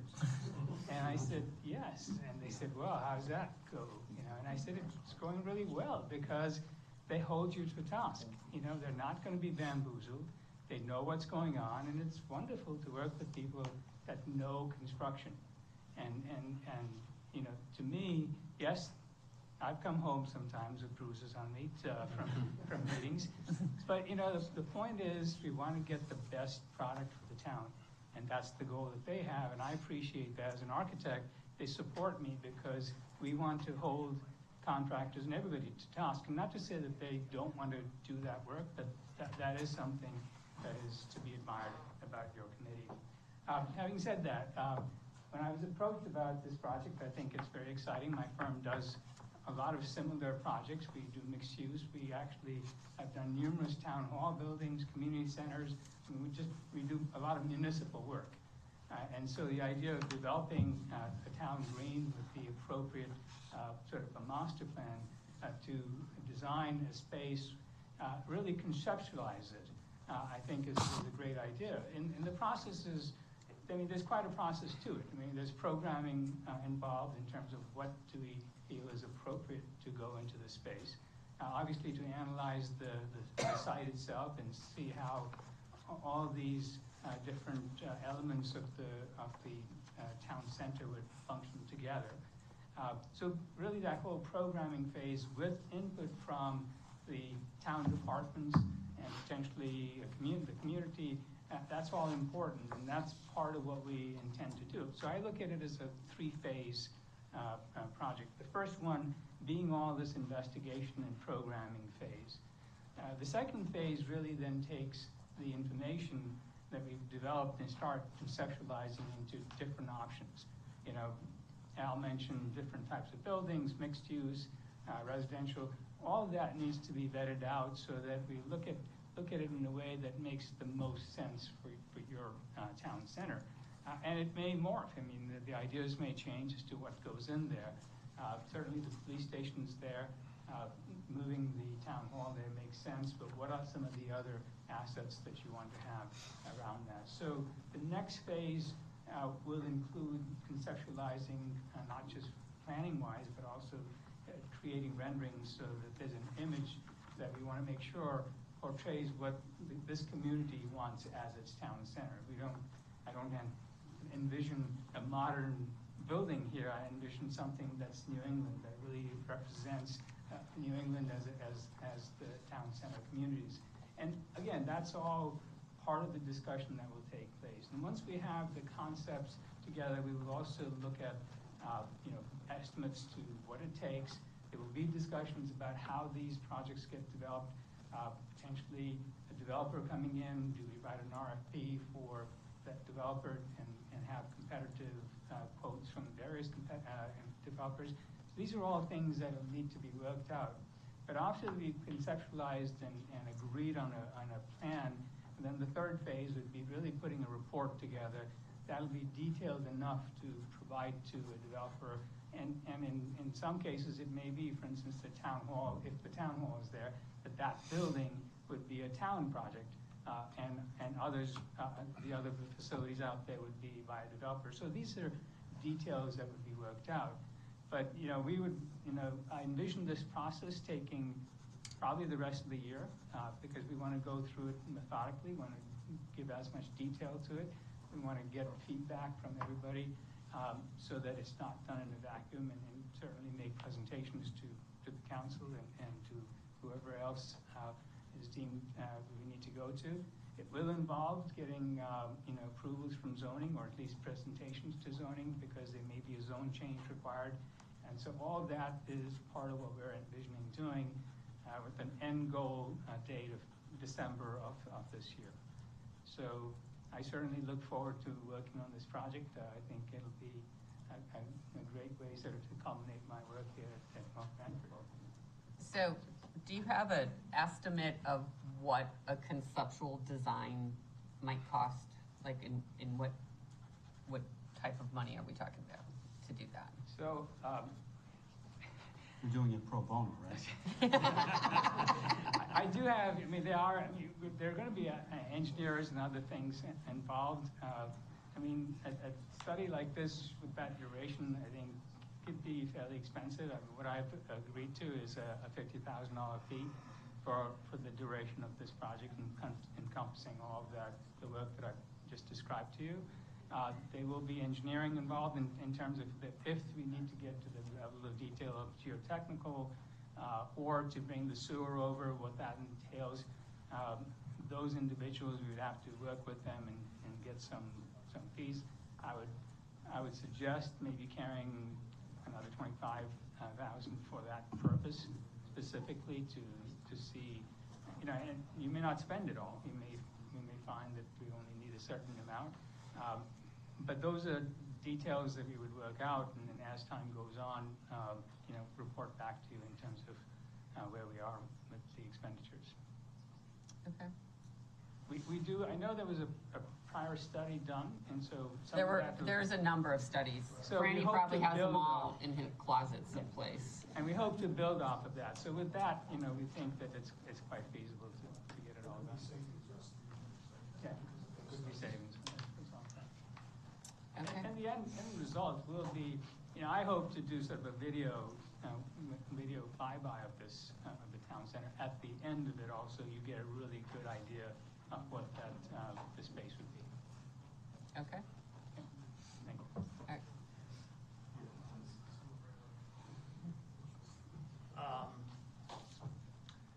So if we could do this, and if we could pull this off, when I was sitting where you guys were, I was staunchly against selling the old wall field, because I'm like, we don't have a green. That's a piece of green in the, on the center of one end of town, and we shouldn't sell it. Well, I'll be the first to concede that if we build a town center and we have our own green and everything, especially with what's happening at the end of 139 now and stuff, that property is a lot more valuable than the $1 that one company offered us when we turned it down. So, I mean, I think by doing this, it would open up a lot of opportunities to look at some of these pieces of land that the town has that could go back on the tax base, including this building, probably the most valuable piece of property in town, as far as the developer would see it. But so, yeah, and maybe you move the ambulance into the center. You know, I mean, there's so many things. And the only other thing I'll say is, so volunteers that we have are, you know, Andy, Dave, myself, Franny, and Scott Small. You know, so we're in, and I know Rose talked to the Blueprint Committee, and I know Jeff had put some interest into it too. So that committee works for us if you guys can make that happen. So Okay. We'll work hard on it, and we have an aggressive schedule because it'd be great to be able to pull this off and sell it to the community and have it done for your 2031 deadline. So, because believe me, and it's not just 20 years. You know, I've been off the council for a while, but I can almost go back 40 years now of being on the, you know, sitting up there, and we studied this to death. And you know, Bob Gregan, you know, God rest his soul, he had a whole plan. When I was talking about this with Scott Small, he goes, "You just described exactly what Bob Gregan did 35 years ago." You know, so it's not a new idea, but it's something that we certainly have the passion to hopefully make it happen. Requires a first step, Val. Someone's gotta take the first step. Gotta take otherwise the it first never step, gets done. right? So thank you. All right, thank you. So at this point in time, in regards to the Town Center Committee, I think we need to keep it on our agenda for that we have time to think about it and come back as a council to talk about it and what that committee is gonna look like and kind of set up a plan as far as what that looks like on there. So, Mike, if you could just make a note so that we have it on next month's agenda. Will do. Thanks. Okay, item C, approval of job descriptions. First one is from Parks and Rec for front desk. So. If I could, I'll bring up the assistant town manager who's been working on all of these job descriptions with the relevant departments. Good evening. Good evening. So this all started, I was working with the library director on some job descriptions that we anticipate will probably be on your next agenda. One of the ones that they brought up was the part-time custodian. So if it's all right, I'll start with You can that go through all four of them if you Sure. want to just give the highlights and then. Yep. we can just go The through. part-time custodian, there were previously two separate job descriptions, one for library, one for Parks and Rec. Very minimal differences between them, so essentially we've just combined them. And as I'm going through job descriptions, there's a few kind of standard things that I think should be included that aren't. For example, most of them don't list the requirement that we have pre-employment background check and drug screening, which should be in there. So as these things come up, I'm kind of inserting some standard language into all of them. And likewise, the HR consultants who had come in prior to my arrival and put together the administrator job descriptions, I'm kind of updating everything to that format. So we started with the part-time custodian, and when I was speaking with Jessie at Parks and Rec, she had some other changes she wanted to make. Front desk staff and camp counselor, currently these positions are already assisting in some special events that the town has, such as the Christmas tree lighting event. So we were talking about the best way to approach that. Do you create a new job description? What do you do since they're already employees? We thought we would expand the current job description, just kind of memorialize the current de facto duties and responsibilities. And then the last one is the driver. The town has, I believe, 3 vehicles, and only one of them requires a CDL, but the job description requires a CDL. That makes it difficult to recruit for because this is a part-time position. Having a CDL is expensive. Also, we have to include everybody who has a CDL in our drug and alcohol testing program. So we modify the language of that job description to make it so that CDL is optional depending on the departmental needs at the time. Okay. All right, so that's those 4. And then there's one for an integrated police operations manager. Did you? Sure. So I was, shortly after I started, I was talking with Jim, and there was the idea for a records clerk, but since the department is pursuing accreditation, there's a lot of work that goes along with that as well. So Jim had the idea based on some surrounding communities to combine that, similar to what Councilor Diamond was speaking about earlier. And so I contacted those communities, got copies of their job descriptions, and kind of with what Jim had put together for his vision for it, as well as what those communities have in theirs, assembled the job description that's before you. Okay. So the suggested motion that's in our packet encompasses all 5 of the job descriptions. So if anyone has any questions specific to one, before we vote on it, if anyone has any questions, either for Rory or for Chief Lovelace in regarding the police department one, you can ask them now before we go into the motion. Okay, hearing none, do I have the motion? I'll make a motion to approve the following job descriptions: front desk for Parks and Recreation, driver for Parks and Recreation, PD custodian, Parks and Recreation, camp counselor, part-time custodian, integrated police operations manager in the police department. Second the motion. Okay, the motion has been made and seconded. Any discussion? All in favor? Aye. Opposed? Abstain? Motion carries 8-0. Thank you.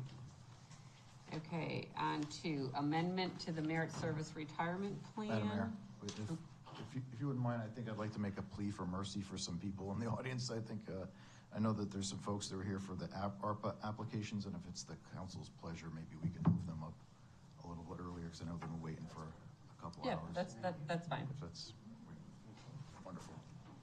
That's fine.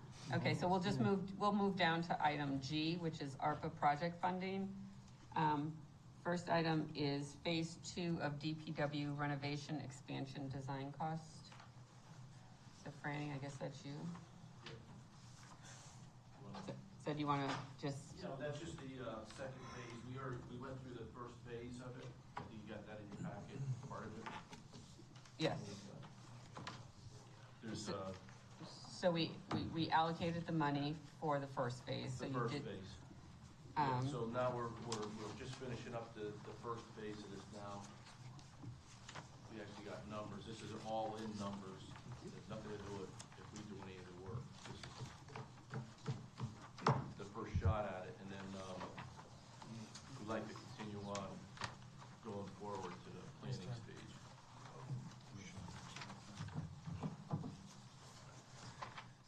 Danny's giving you the picture of it. I guess it wasn't in the. Yeah, everyone's folder should have a new cost and conceptual renovation in your folders as well.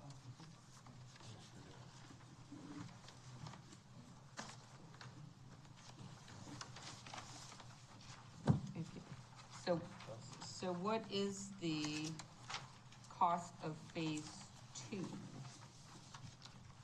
Because in this one, it's a TBD. on this page? It's 27, what? 18, so is it the numbers that are written on here?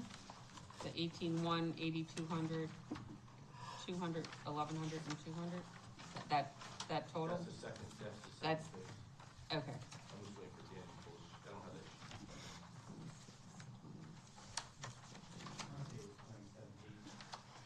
sheet. Yes. The to be determined is it. That's the original bid. So when we bid it out, we bid the whole thing, and then we picked out just the top part, which we just got. Right, so, The estimate, and then the second phase of it is more the construction documents and that stuff. right, so you received the funding for the 22-1, that's what we ended up with today in Correct. this conceptual drawing. So Correct. now the request for ARPA funding is for the 27-8, which is phase 2. Correct. Okay. So that gets more detailed with the drawings. Right. So right now, from what was included in the packet, we're looking at the construction cost estimate that was included is roughly 1.2 Yep. million total Yep. on here. Right. And that's without Public Works doing anything, it's just a cost figure That's with the for budget contingency. purposes. That's everything if we hire it 100% out. Okay, And there's no furniture involved in that, but. right. Okay. I see their design phase is kind of going into the area of a New England town center and You like that? including, Let's dress it up a little bit. I know, I see that. Okay, so the discussion is, are we ready to vote on approving 27? I know Anthony likes round numbers when we do ARPA funding. So let's go to 28,000 for phase 2.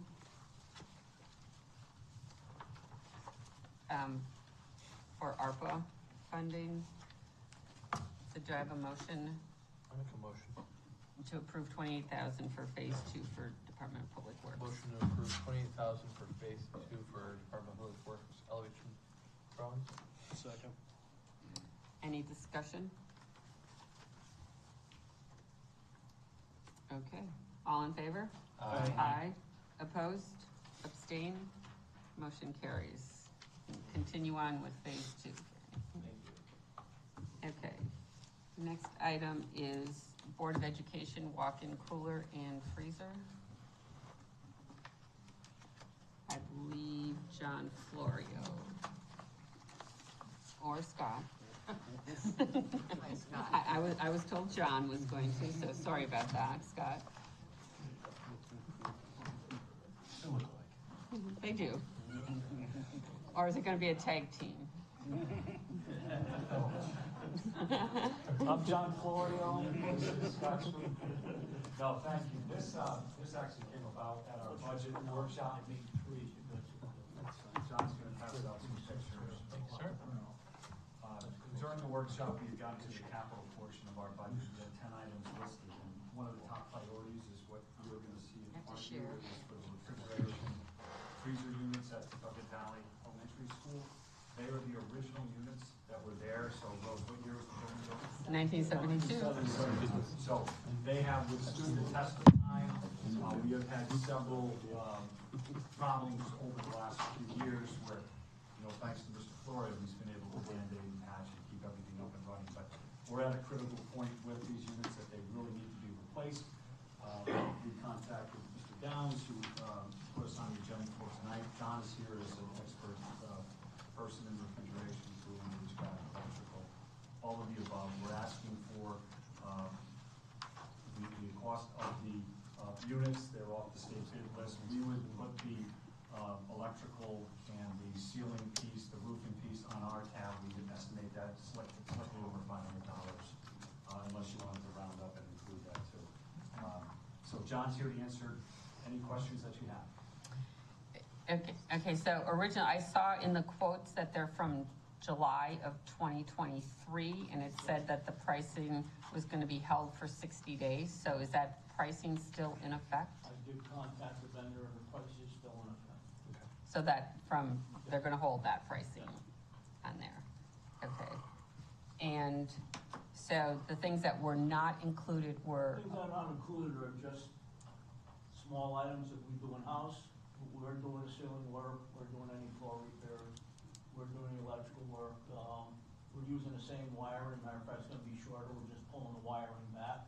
We're putting new condensing units on the roof this time. The condensing units are inside the building, which has always been an habitual problem. They're air cooled, they're supposed to be outside. They were like that from the start. So the only outside vendor we have, our roofing company, has to put the pitch box in so we can put the stuff in the roof. Other than that, the rest of the work is done in-house. Does this include the demolition and the removal of the? Includes the entire job. And what about getting rid of the materials? Because that can't be, you just can't toss that. It's on them. It's on the refrigeration company? Refrigeration company's taking them. All in? No other expected costs? This is the cost of this is a vendor that does our work. Okay. Right now, does our refrigeration work right now. We've been working with this vendor for quite a while. They are on the bid list. They did come in the cheapest. This is the price. I'll make a motion that we take care of this project for the Board of Education walk-in cooler freezer at a sum of $81,000 for ARPA funds. okay, the motion has been made and seconded to approve ARPA funding for the Board of Education, walk-in cooler and freezer at Totucket Valley for $81,000 on there. Any discussion? Is there a time frame, a schedule? This summer. Okay. Okay, and also, because it is ARPA funding, you just have to check with Anthony as far as what they need for invoicing and how it has to state, because this is federal money on here, to get in all the backup material on there, just on there. Okay? All right, so the motion has been made and seconded. All in favor? Aye. Opposed? Abstain? Motion passes. Thank you. There you go. Really appreciate it. Since we're still under 3 minutes, could we bring out the turf field, or is that? March 26th. I'm in on that. Okay, next item is door access system.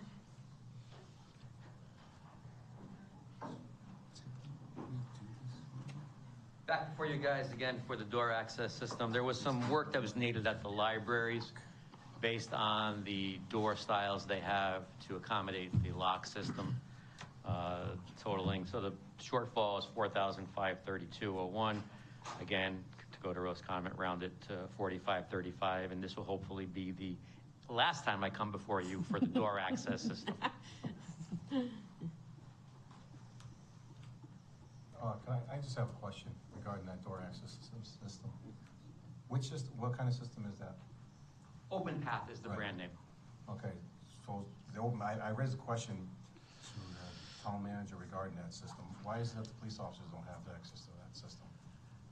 I have like about 10 keys on my keychain and 3 different fobs.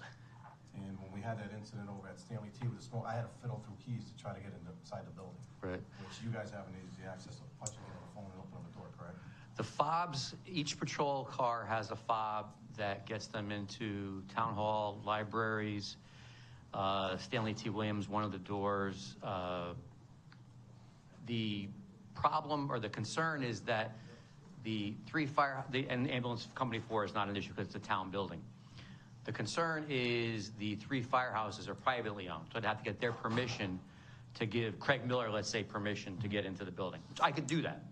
I could ask them if that's, okay, I haven't gone down that road yet, but it's a matter of asking the individual companies. It's like me giving keys to your house, you know what I mean? It's like, so that's why I need to do it. If that's what you'd like me to do, I can certainly pursue it with them. I mean, it's just certain because we are out in the field sometimes. Sure. And I work up, like last night, when I work up in Northford, I don't go to the firehouse, I drive all the way back to the PD. You know, sometimes you have to ask the dispatcher or.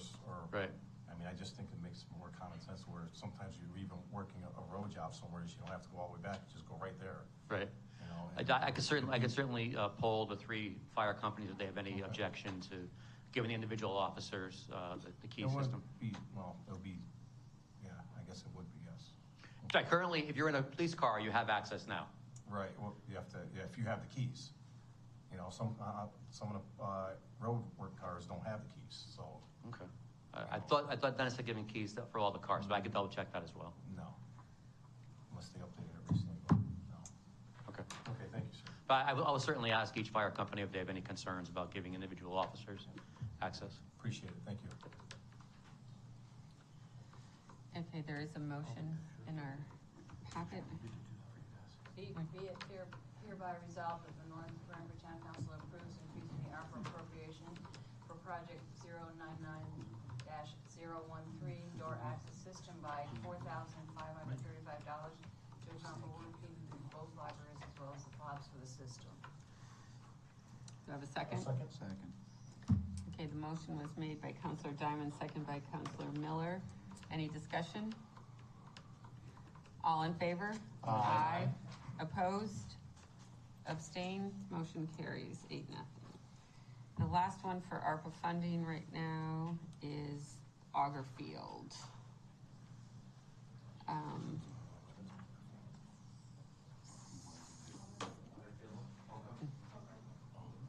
I'll defer to the Public Works and Recreation Director.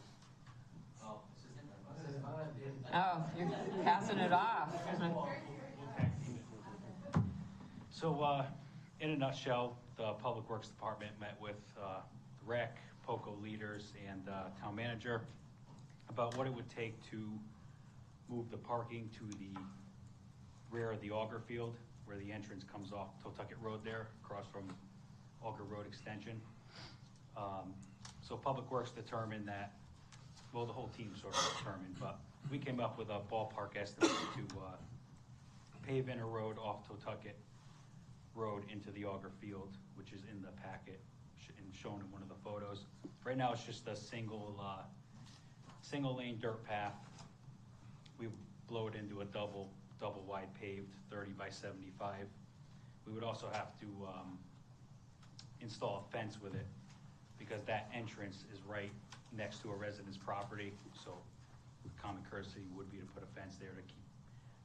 Once you pave a road in, people are gonna be, they're gonna wanna park there and walk their dogs and what have you, so we should put that fence up to delineate going across the field, down to the bridge, which is included in your packet, the photo of the bridge with the orange snow fence falling over. It's about time that we upgrade that if we're gonna be bringing in thousands of people over that for POCO. That was $9,600, and then roadways to and from the bridge, upgrading them with stonework.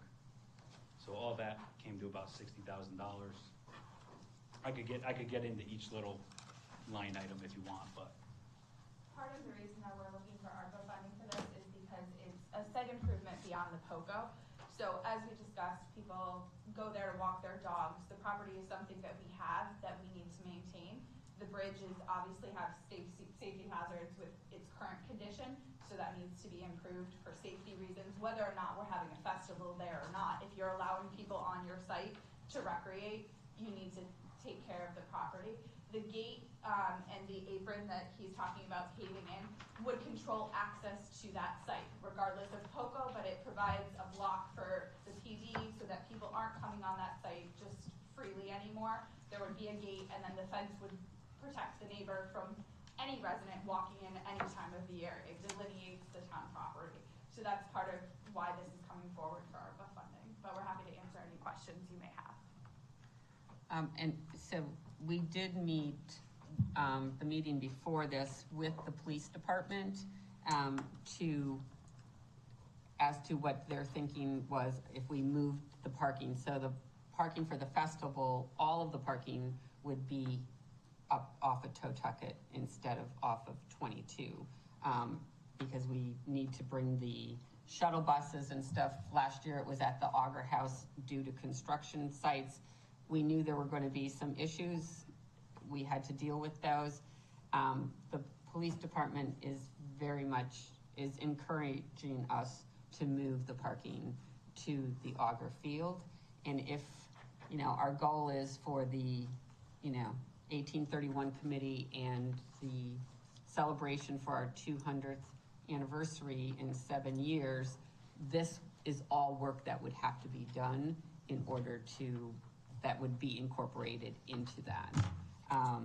And so we're looking at biting the bullet this year and moving the parking there. And this is work that needs to be done in order to do that. And Franny, we met with him, and if this gets approved, he wants to start doing some of this work now and not in the summertime. He has crew and time to do now, with barring no snowstorms. So that's why it's coming before us tonight. I just have one quick question, and it's just a thought for cost savings, potential cost savings. I know at one point we had a whole bunch of millings in town. Could we save some money by using those millings to pave that road? Those millings are very, very scarce now. The pile's Okay. small. We could probably supplement maybe a little bit, coming down the hill from the Auger House if we have to. We're looking to actually pave it, asphalt versus the millings where the apron is. So the entrance, I'm sorry. Yeah. The entrance coming off of Totucket should be paved. Yeah. It's just like any other apron, you should have a paved apron, so because the farmer's still using it, we're gonna come in like, 50 or 60 feet? 30 by 75. So that, and then there's gonna be a gate off, so he can pull off the road with his equipment and not be hanging out in the road. You have that hill over there, so the pavement is only for the entrance going on to Totucket. The Okay, so road going up on either side of the road is either gonna be millings or process. Okay. So we do have millings, hopefully we'll have a milling project maybe this year. So is And that we'll have property, some more millings. so where you're gonna park the cars, it's gonna be just on On the the grass? field. So do we have any worry if there's weather, if that's gonna be, if it will sustain Those the are car? the chances we all take. No, I get it. I do it for, other festivals, I get it, but. Yeah. It's similar to the Durham Fair. We're going Yeah. off that operation that we're But gonna Durham do Fair's best we can. got a flat Yeah. piece of property to use. But we're parking like that now, we're parking Yeah. in a Yeah, you're right, you're right. Durham Park's Are we not leasing that property to That's to true. the farmer? That's true. Bring the wood Are we chips not in if we leasing have that to. property to a farmer? We do. We do. I believe, I don't want to speak out of turn, but that they can get their first cut in prior to.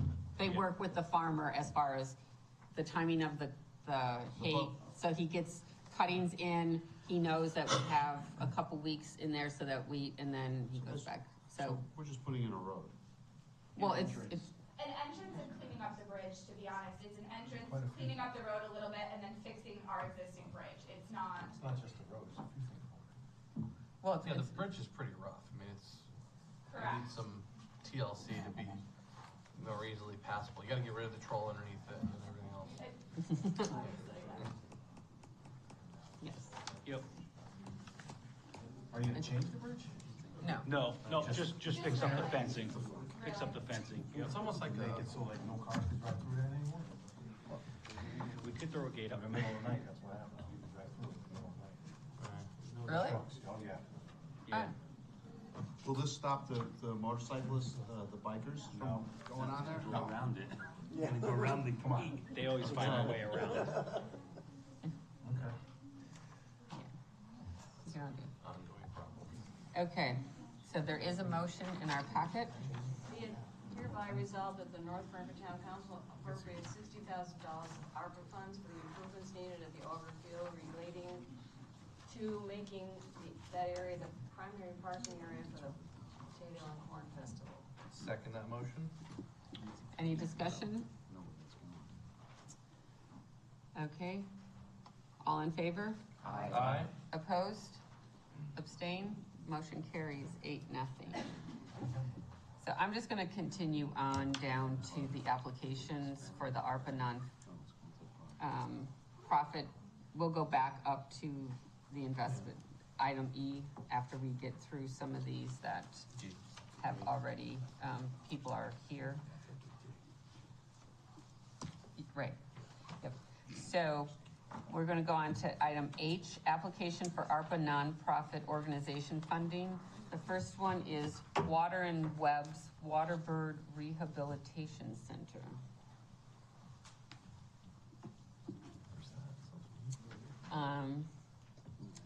This is, I believe, in reading the application, this is run out of someone's home. Yep, on Woodhouse Avenue.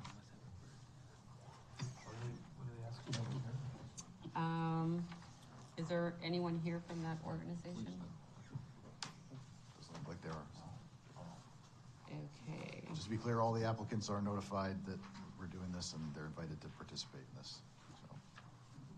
Okay.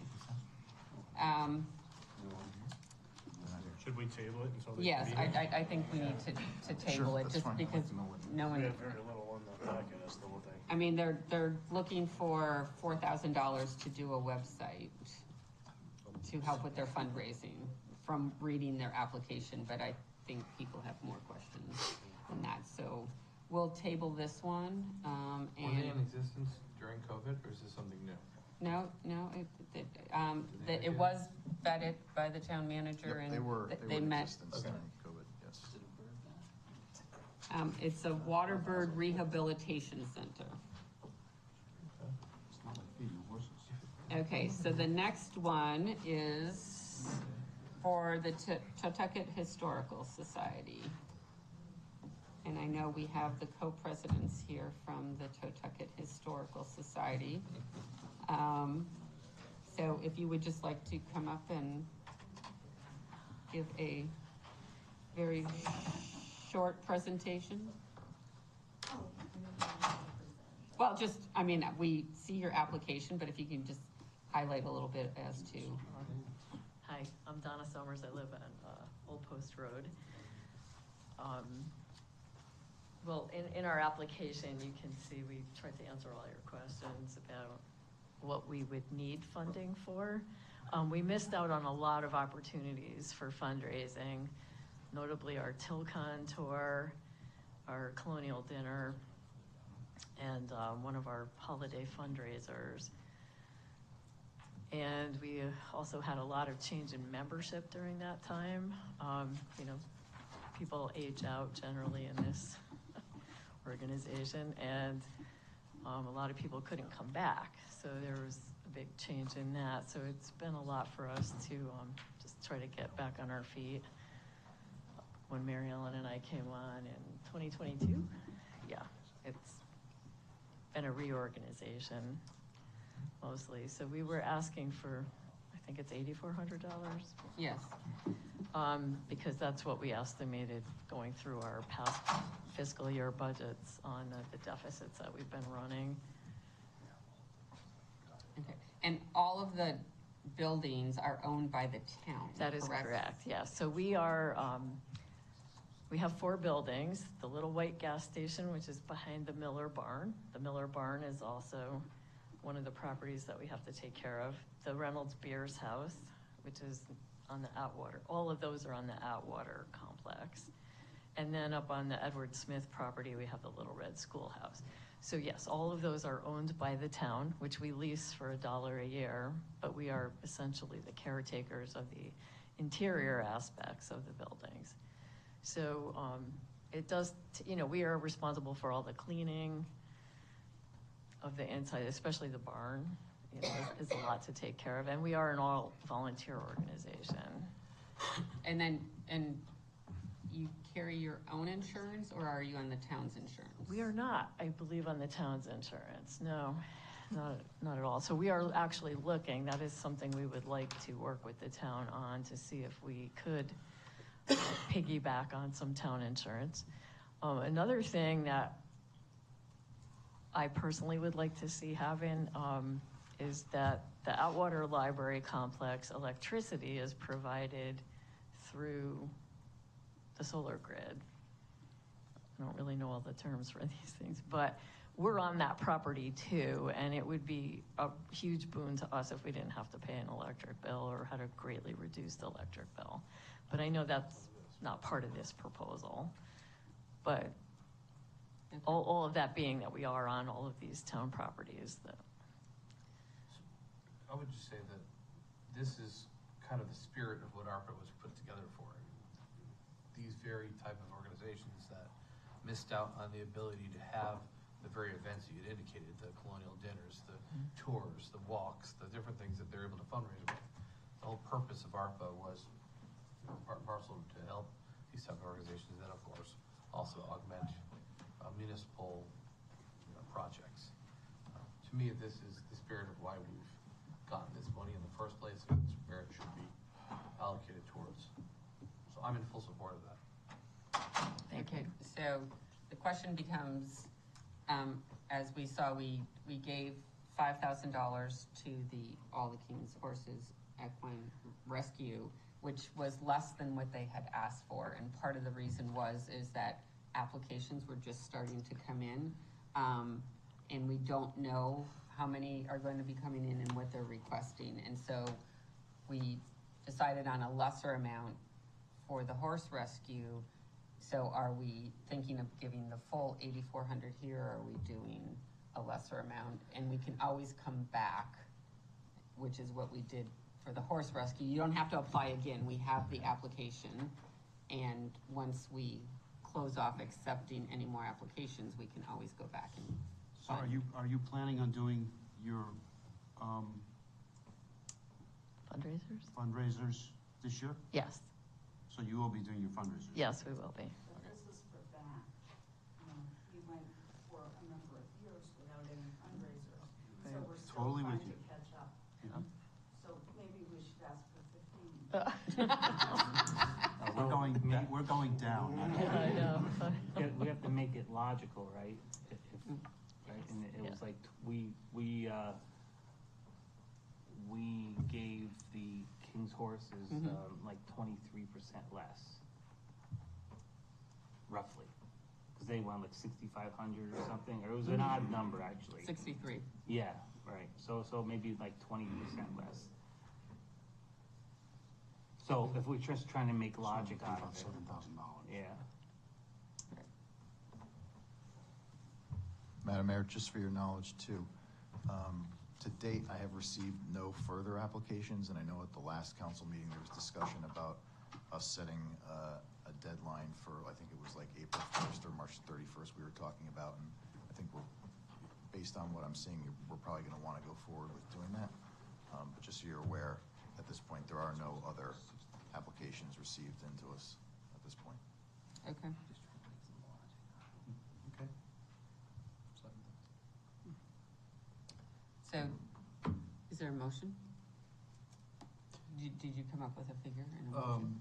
Based upon the numbers that we had given All the King's Horses, which was approximately 20% less, I'll make a motion for $7,000 for the Historical Society. Do I have a second? For ARPA. I'll second that motion. Okay, any discussion? All right, all in favor? Aye. Opposed? Abstain? Okay, motion carries for $7,000 for you. And like we said, at the end, when we close, we can, if there's money left over, we can always come back. You don't have to apply again because we have your application on there. Thank you for considering our application. Thank you. You're welcome. Okay, and the third one is the Soundview Family YMCA.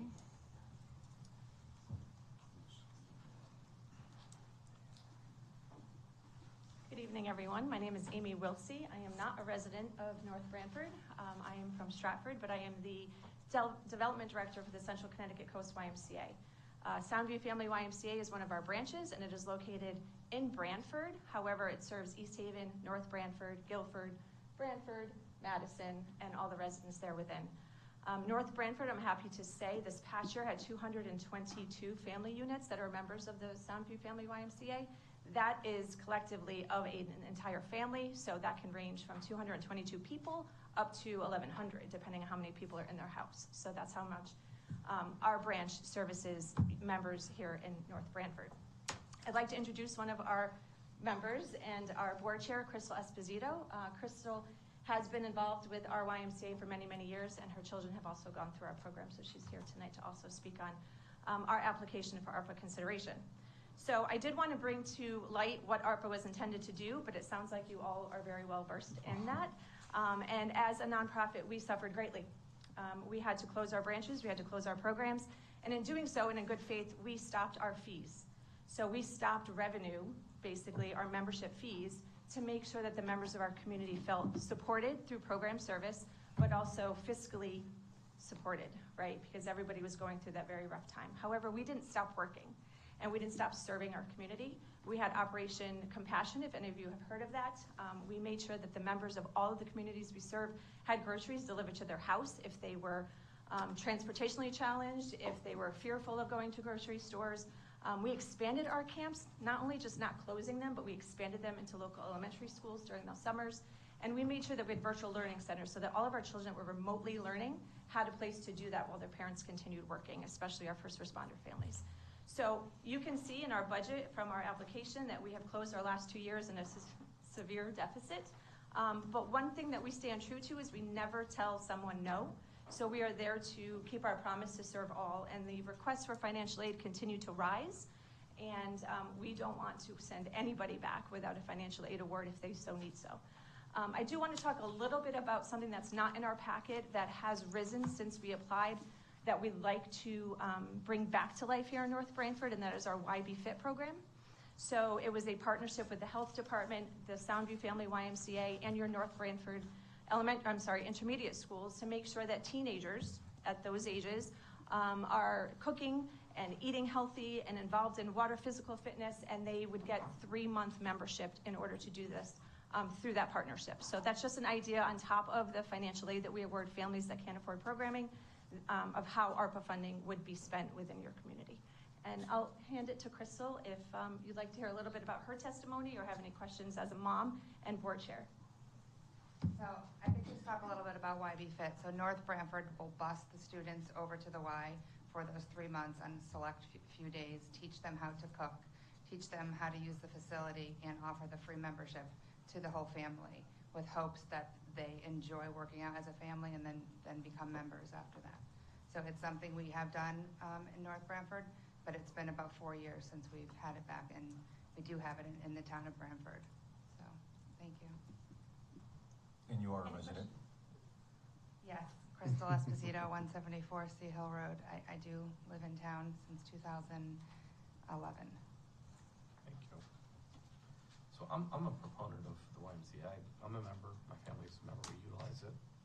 I'd like to be a little bit more North Branford, have a little slant towards us, wouldn't mind having our logo on, on the opening there like you have for Branford, and I think Madison as well. So that was something I had mentioned to Matt at one point. I've been working on that.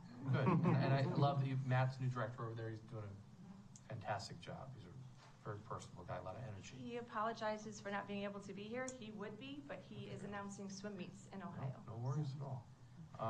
But I think, again, North Branford doesn't have the Y in our town itself, but it's right there, and it is meant for our townspeople to utilize, and it's a great facility. They have an indoor play area for kids, which my daughter is definitely taking part in enjoying. Their swim lessons are great. So it's something I think that brings value, and again, as you said earlier, the spirit of ARPA is to help organizations like this. Now, candidly, the numbers that you're looking at are probably a little outside of what we're going to be comfortable with, at least now.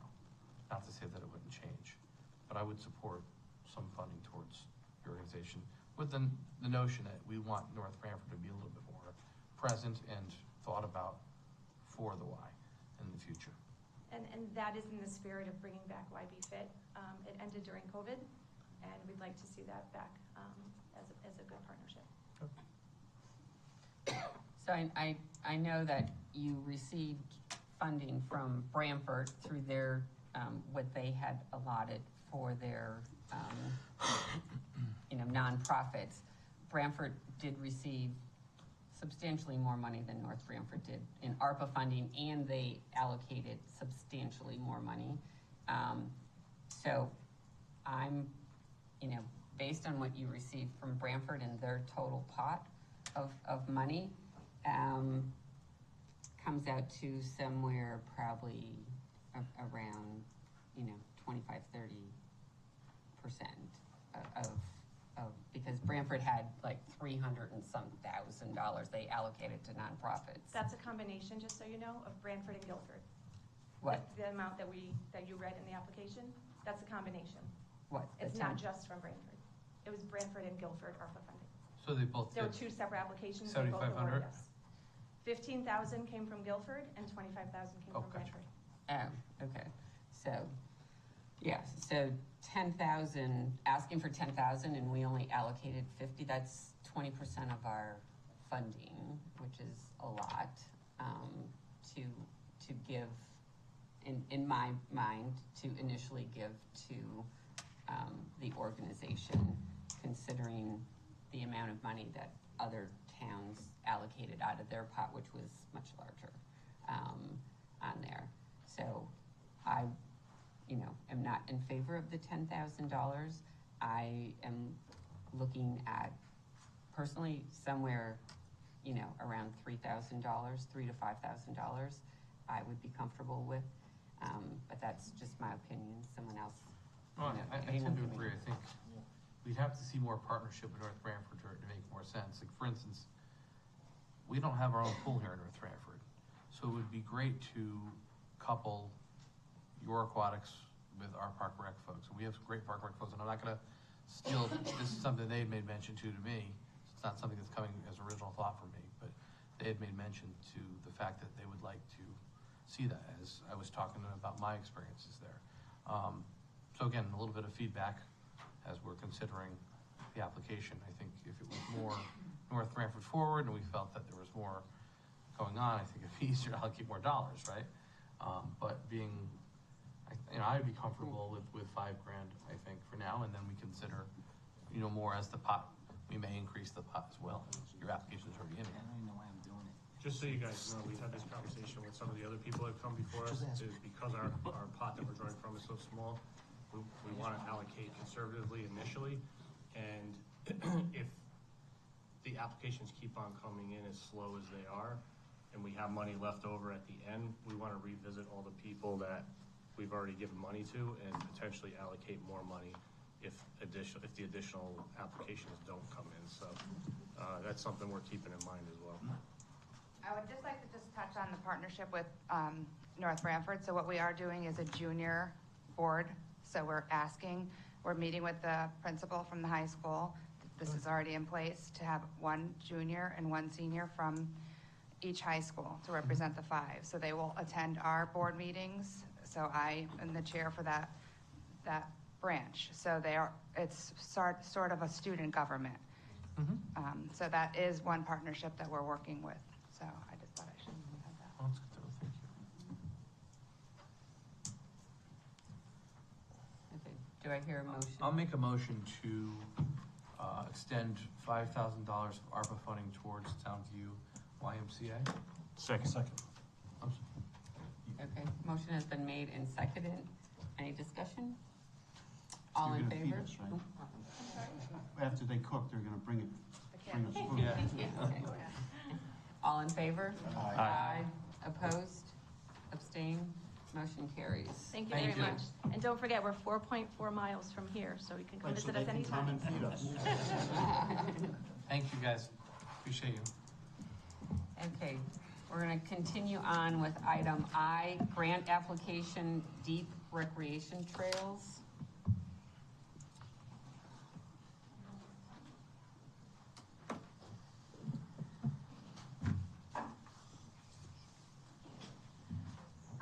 So as you saw in your packet, there are 2 grant opportunities for the town of North Branford that is offered through the Connecticut Deep Association for recreational trails. We're putting forward 2 projects. The the reason we're putting forward 2 projects is one will be funded, but you don't know what the commission is going to put forward. So by putting forward 2, we extend our opportunity. So we'll start with the North Farms Bridge project, and I'll let Victor kind of discuss it a little bit about what we found in our study and then what we're proposing. Are you sure you want me to do that? Yes. All right, I promise I will keep it short this time. So we did have an evaluation report, field investigation performed, which was through ARPA funding, and that was performed by our on-call engineer for the bridge inspection. There were some items brought up for short-term maintenance, which came to about $56,000 under their estimates.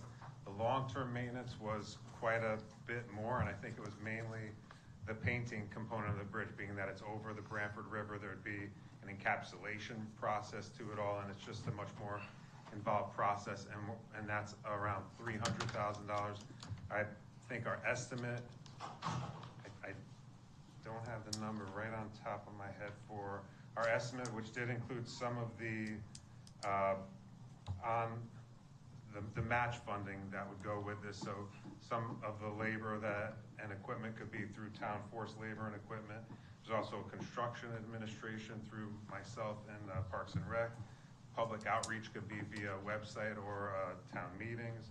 And the total amount that we're requesting for that is a $372,500 project, with the 20% match that we're asking for you folks to approve tonight being $74,500, and the grant itself would meet the $298,000 being the 80% of the project. So part of the reason we're coming forward for this right now is this grant isn't going to last forever. They do put it out every year, but to put it in perspective, 4 years ago, they only allocated $1 million for all of the municipalities in the state of Connecticut. Right now, the pot is $10 million. So now is the time to go forward and ask for this money, because this funding may not be here next year for us to fund a project that needs to be done maintenance-wise. So we're either going to be on the hook in 5 years for $300,000, or we can be on the hook right now for $74,000 and keep up with the maintenance on the facilities that we have. So we think this is a great opportunity to get a project funded. Of the $74,000 that Victor mentioned, some of that can be in-kind labor or our hours on the project, so it may not be the full 74, but we're asking for the full 74 because the grant requires that we have that funding available and allocated and ready, and it increases our opportunity for getting that grant approved. So that's part of it. And then the second project that we're putting forward is the walking path at STW. As I'm sure many of you guys have heard in the past, the community is not very walkable. We have only 3% sidewalks in the community. Your place, if you have a disability or need an accessible walking path, is the track at the high school, which is closed during all school hours, and then in the evenings you have track and field practice. So there's not really a great place to go walking. We think the community center is the perfect location. As you know, we've already put forward the pavilion there, and we already allocated the funding to do the sidewalks there. So we'd like to put a plan for planning and design of a sidewalk path. It would be a 1/4 mile loop. It was included in your packet as a drawing of what we're looking to do. And we put forward the amount for the planning and design, and the town's allocation of that was included in your packet. So I'll leave that. Do you want to include anything, Rory? The only thing to say is we tried to be conservative and give you kind of worst case scenario numbers. For the planning and design, we included a survey with elevations, because if the path is going to be ADA accessible, we need to make sure that we can accommodate the grades that ADA requires. I just want to highlight that we try to give you worst case scenario numbers. Who maintains this path? You know, shoveling, it's different than just like mowing. You have to shovel, you have to maintain. So we don't have to necessarily shovel it in winter months. It can operate just like any of our parks that are enclosed in inclement weather. So like currently, STW courts are closed because of the snow. We don't want people out shoveling on our brand new courts and damaging them. So we've locked them in inclement weather. There can be a sign that goes up on the path that says for inclement weather, we're closed. But as soon as it's nice out, the path opens up again. Gotcha. Okay. We've had other locations, other towns where I've noted that the cross-country skiers utilize the paths during those times. So it's an option. This drawing that you have here shows a softball field, which is a baseball field, and there's supposed to be another baseball field moved over for where the pavilion is, which is not on here. Yeah, I apologize, we're working with a limited thing of what's already existing. The pavilion will be there with the path. But what about the two fields? One field will still be there, the other field, as discussed, would be moving. Moving Out of town. out of town? Moving where? Is it gonna be still on here or elsewhere? The gravel field, we're in conversations with Little League Okay. about where the best place to put that field is. Okay, that's all I Yeah, want to know. yeah, This we wanna drawing make sure shows a softball field, it's not a softball. So is this included in the grant application? This 280,000 or so grant application? This Or is a it's separate, this They're is two a separate. separate projects, This is a separate grant application? separate, so we are submitting 2 grant applications. So there's no guarantee that you're getting these grants? No. And if we don't get them, there's no money that you need to put forward. So what's the probability of not spending all the $74,000? Say again, sorry. What's the probability of not spending all of the Yeah, 'cause $74,000? you mentioned that there could be hours, allocated and so forth and so on. Right, so I did make some, guesstimates on Yeah. some in-kind costs. I talked to Dan Celentano about, what level of participation Public Works might be able to give us from the forced labor and equipment labor. And not to, I guess, without putting this out there with high hopes, but the cost of the actual inspection report that we got through ARPA also may apply to this project as an in-kind match. That was around $23,000 change. But that all falls into an 18-month timeline of this grant being approved by the state. Okay, From when we started paying that inspection report process. Right, so- That's a significant amount of the 74,000 that may be able to go towards this, but we just won't know until. Right, so that's why, so another reason why I'm asking, let's say we allocated $74,000 and you saved $25,000, just picking numbers. What does that do to ARPA? Like, it has to be spent by a certain time. If But they- I don't, they're not necessarily asking for ARPA funding Oh, for okay, I'm this. sorry. Oh, my This is, mistake. We're just asking for money. I thought the My mistake. Exactly. That makes more sense. Well, They're saying, how's well, that because gonna work? I don't mean to say that, but Yeah. honestly, it's an opportunity Yeah, for us no, for no, funding that. no, so this grant, that they have a deadline when the grant applications have to be in, March correct? 11th for this year. I was still on the ARPA ban. Yeah, no, we've moved on to ARPA, we moved away from ARPA, and this is just Okay. the grant funding. I understand that. But for the Stanley T. Williams Trail, the walking trail, if I read this correctly, so the first part of this, is that a two-phase project? So, We're proposing it as a 2-phase project because we can't do the planning and design without it. We could have submitted the whole thing all together, but we're less likely to get it if we don't do it as 2 phases. I spoke with the grant administrator and they recommended we do it in 2 phases because when you apply for the second phase of the grant, you're more likely to get it if they've already supported phase 1. And what happens to the money if we don't get the grant? Do we receive it back as the town? No, we don't put out any money until we get the grant, but we need to have funding secured in order to apply for the grant. Okay. In the sense of, I asked Rose the same thing, I said, are we on the hook for the grant? Right. if we don't get the grant, we don't have to. We don't put out the money. It's just like with the But fire if we thing. get the grant, we put out the money. but we're more likely to get the grant if you guys have already said, yes, we are in support of this project, yes, we want this to happen. So the other part of this grant is a letter of support, so I would request that from Mayor Angeloni to put in a letter of support for this project, if you guys approve it. So on the Stanley, the walking trail, so this first grant, the first thing is $35,000 roughly for the design of it. We have $7,000 to allocate, that's our match to that. So do you have an estimated cost of what phase actually putting in, of what that might and like what our match? I think that's the whole point of the Of the- planning process is so we have something The that design. will develop an estimate too. So with Project cost estimate that we can so send the out for- sidewalks that we're putting in by the pickleball courts, which would be part of your walking trail, can that be used as in-kind services? If we apply for the second part of the Yes, grant? so that's also part of why the timing of this trail is so important, because if we're already putting in the sidewalks for the pickleball courts and the pavilion, that can be, depending on the timing with the 18-month window, our match for the full project. So essentially, you would be getting the additional 4th mile loop for something that you're already putting in, you're already funding. Okay, all right. What's giving up on this, are you? What? We were just talking about this. You will not give up on this project. I'm just saying. I will find every way that I can make this happen for you guys. If she's looking for grant money, What I do. if she's looking for grant money and everything, I mean, it's. What's the loop, the STW walking path? I think It's it's a great. 4th mile loop. So the other part about this too is. No, but is that the piece we're talking about, the Yeah, STW? that's part of the grant, but the other part that's included in that is a connection to the schools as well as a connection to the center of town. So you're actually making your center of town more walkable, you're connecting to the schools, so you drop your kid off, your toddler goes for a walk. You're actually gonna put. You're making your town accessible to residents. And looking into the future, there's currently a study through SCROG going on of Northford Center and the connectivity study that was brought before you a few months back.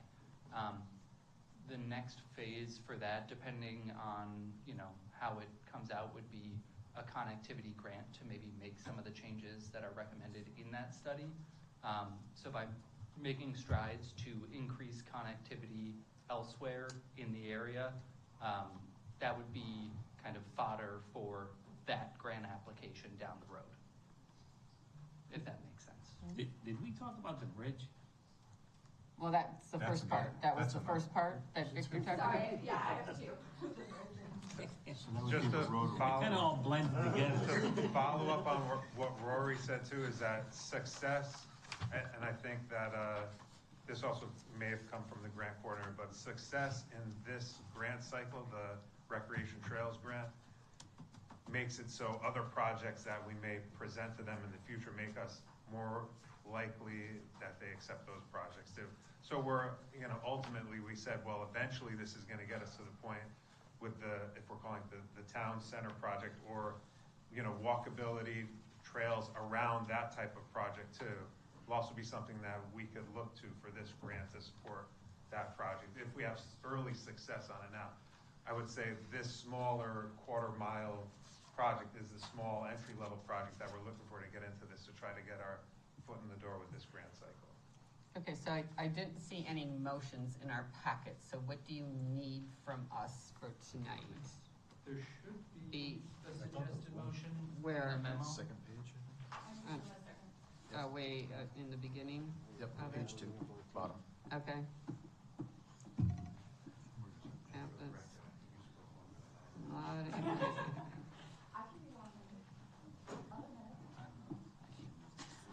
The evaluation report. Oh, I got it. I see it here. Okay. I don't see it. And it's at the very beginning. So I'll read it. So do I? Just read it, or? Go ahead. You have I it? don't have it. Unless I was- All right, I make a motion that North Branford Town Council permit the town staff to apply for the DEEP Recreation Trails Grant for 1, the STW Community Center, ADA accessible walking path, and 2, the North Farms Park pedestrian bridge, and further that the town council authorize the drafting of a letter of support for these projects. Second. Okay, the motion has been made and seconded. Any discussion? All in favor? Aye. Opposed? Abstained? Motion passes. Get that grant. Okay, so now we're gonna go back up to D, the amendment to the merit service retirement plan.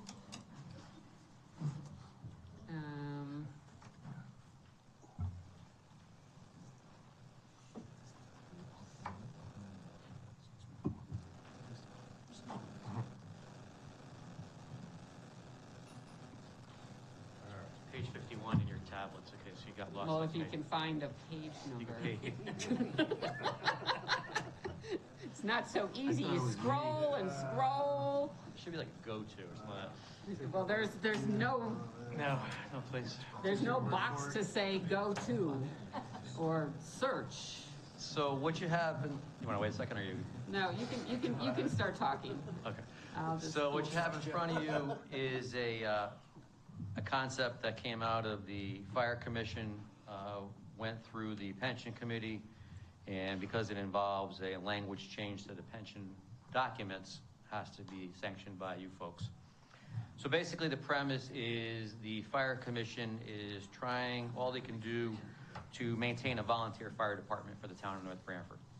And what this is saying, current language says when you reach 65, you typically start collecting your money. You could stay in to up to 70 currently, but you need to start collecting your money at 65. Oh, we didn't do that one. So what this does, it allows people to stay past 65, continue to earn pension credits.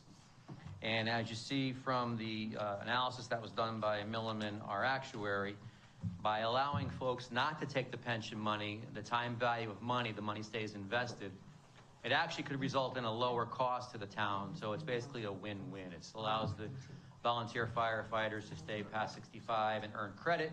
They're doing the same requirements they did when they were 55. So why not let them earn additional credits? And then it has some savings to the town.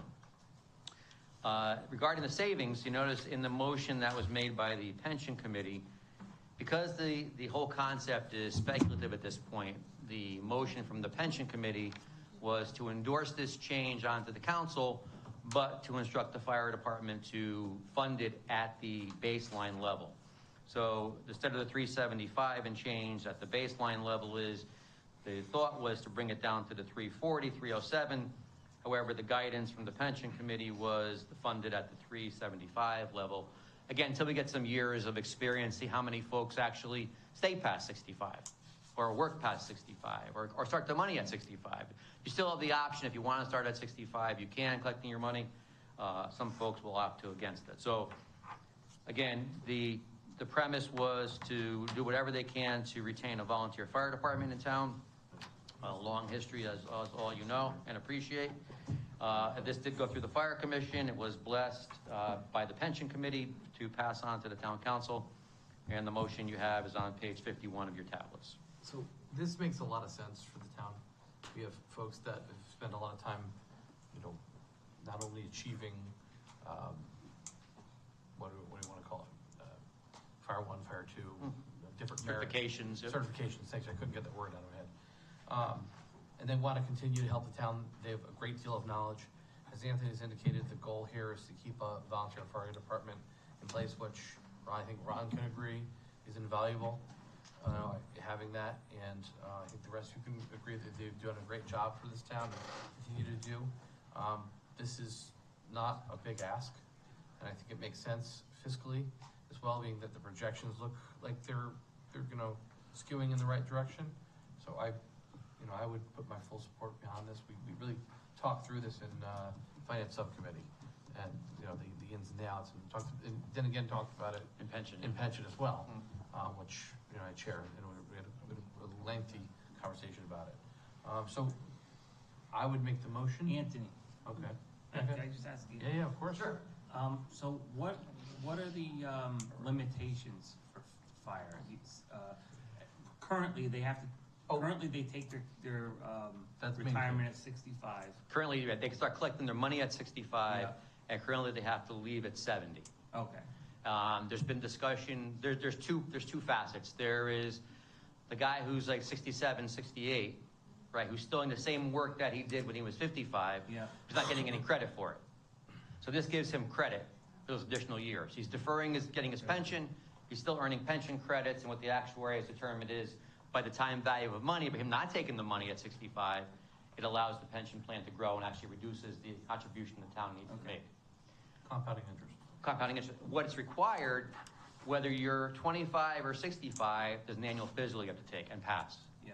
So if you could be 25 and have something pop up that precludes you from volunteering, or you're 65, 67, whatever happens to be the case, so that same physical, an annual physical would be required in both scenarios, whether you're a 25-year-old guy or a 65-year-old guy. Okay. Or woman, firefighter. Yeah. And it's the same physical for both, right? Yes. Yeah, it's identical. We're in the process now. We just hooked up through, Rory got us hooked up with docs the folks that you see down on the old Next Gen company down on In East Haven. East Haven, Branford, North Haven. We worked with Yale. And why we liked Yale because they came out to the stations and did on-site. And they never recovered from COVID. They have no personnel to do on-site anymore. So for the last 3 or 4 Saturdays, we've had one at Company 1, one at Company 2, one at Company 3 to come on site. And if you're dealing with a volunteer force, you can make it as easy as possible for them. So we had from 10 to 4, all 3 days, maxed out with different appointments. And it's the same physical that you would need, whether you're, again, a 25-year-old guy or a firefighter or a 65-year-old firefighter. But we did try Concentra, just another name that's out there you may hear, and we had very bad results with them. Long waits, people going 3 and 4 and 5 hours for a physical, impossible to schedule. So these docs at a very reasonable price are coming to our stations and performing the physicals. So it works out really well. Thank you. All right, so I'll stand a motion. Be it hereby resolved that North Branford Town Council, based on the recommendation of the Pension Committee, votes to amend the Merit Service Retirement Plan to allow for members to earn years of credit service past age 65. Do I have a second? Second. Motion has been made and seconded. All in favor? Aye. Opposed? Abstained? Motion passes. Okay, the second item under here is, or the next item is investment policy statement. Should be on page 55 of your tablet. Never got there. Sorry. I just keep scrolling. Several years ago, the town switched our investment manager to Hooker and Holcomb. And at the time, they had presented us with a new investment policy statement that was what they had recommended. In the past year, they were bought out by a firm called USI. And with that change came some additional documents and a little more refined version of an investment policy statement. Again, this went through the Pension Committee at the February 7th meeting, and the Pension Committee voted to adopt it, to recommend it to this body for adoption. So this is yet another one I just said from Pension Committee. Every number of years, you need to look at your IPS. It's kind of standard practice. And as Anthony indicated, these folks have moved over to USI, who's a very well-known shop. They do great work, and there's more resources. And this gets us, again, just more in line with popular, today's culture and continuing trends within the municipal space as well as the financial space. So it makes a lot of sense for us to update this. It's still pretty broad so that you're not going to fall out of compliance, but it gives enough guidelines to help, to traject North Branford in the right direction. So any questions before I make a motion? All right, so be it hereby resolved that the North Branford Town Council, based on the recommendation of the Pension Committee, votes to adopt the investment policy statement for North Branford Employees Pension Plan, North Branford Police Pension Plan, and the Merit Service Retirement Plan for volunteer fire and ambulance personnel.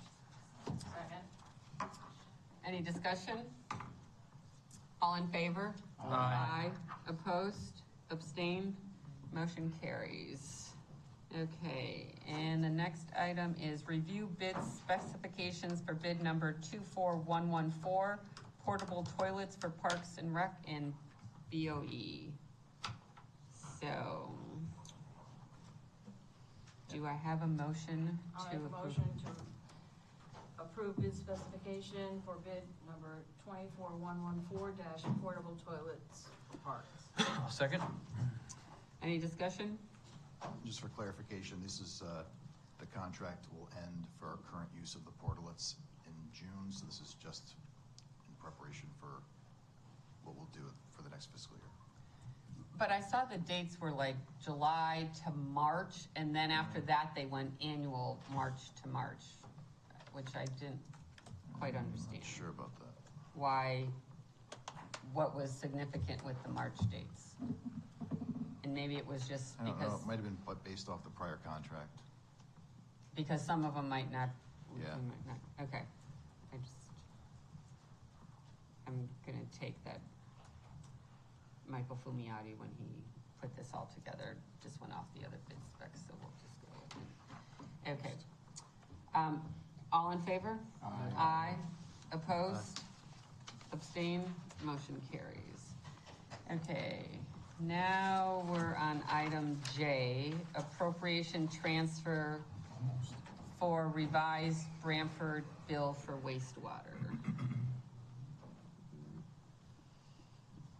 So subsequent to us adopting the sewer use budget, we received correspondence, I believe it's in the packet, from the town of Branford, that as they were closing their 23 fiscal year, they realized that their sewer works budget was incorrect.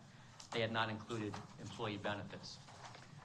Resulted in a supplemental bill to the town, confirmed the numbers with the finance director. It follows the logic of the formula that we have in place.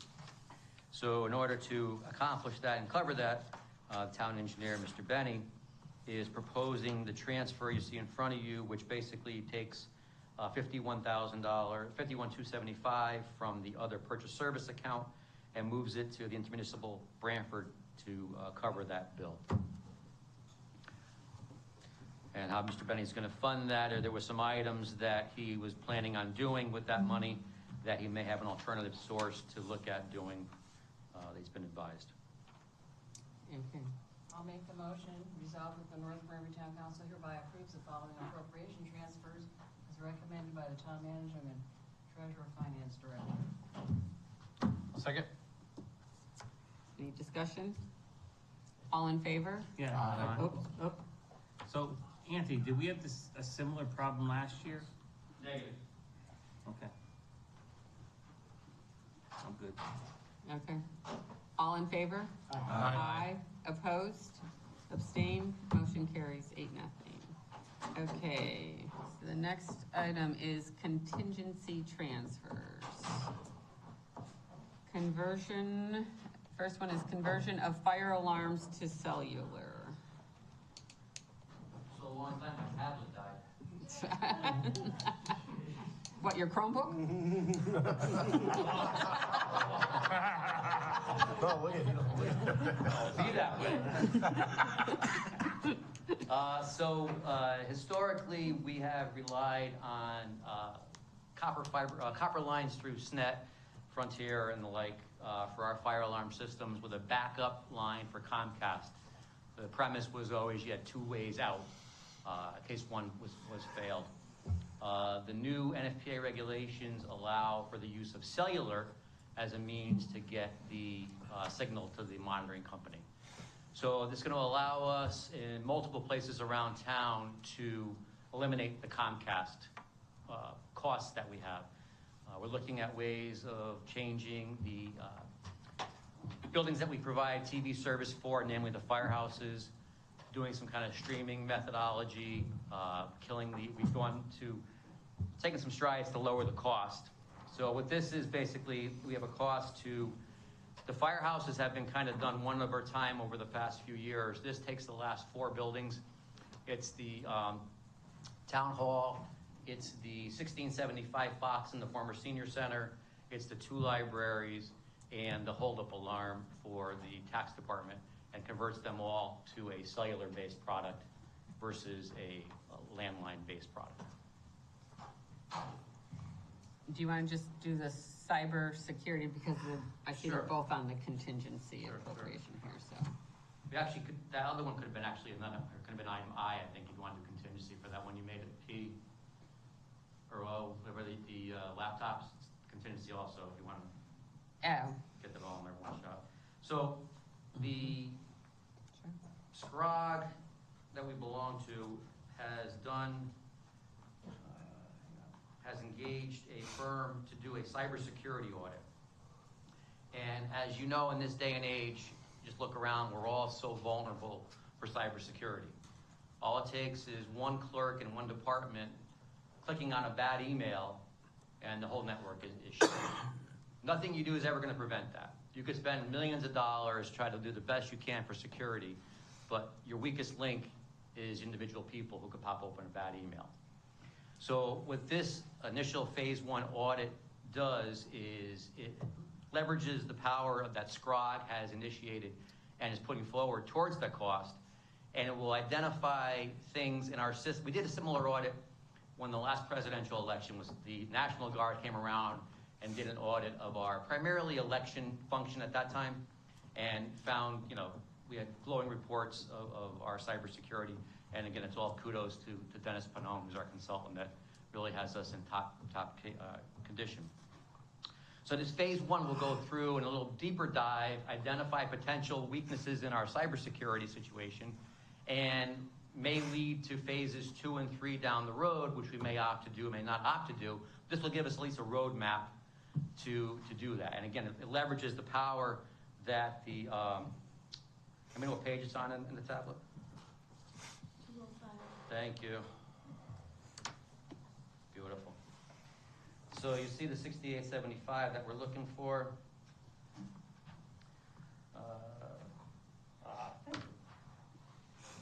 So the value assessment is 17,550.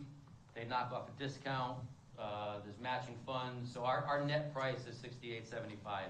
And again, what that's going to do for us is give us a good analysis of our system, what our weaknesses are, identify some potential costs, and then it's up to us if we want to proceed with phases 2 and 3. But at least this gives us an idea, gives a third party looking at it, and just to see what we're doing right, what we're doing wrong, and how can we fix them. One question. Yes, sir. Does this include AI? Does this phase include AI? This phase does, well, I don't have an answer for you, to be honest with you. And about cybersecurity, it'll look at our firewall, it'll look at what we're using for antivirus, looking for network protection, for emails, things like that. We use what I call web root. Is that the best? We don't know. It's worked well for us so far, but could it be something else? I can inquire that though. Okay, so You think that's funny? I don't know. No, I'll just explain to you that a town got hacked by AI and took, I don't know, a couple of $1 million sure that they're way ahead of everyone. For an employee, because they thought that it was people in the town and the finance manager. Not surprised at all. Right, so I just gotta make sure it's Are included. you sure it was AI? Yes. I heard it was a guy named Al. When you built that program?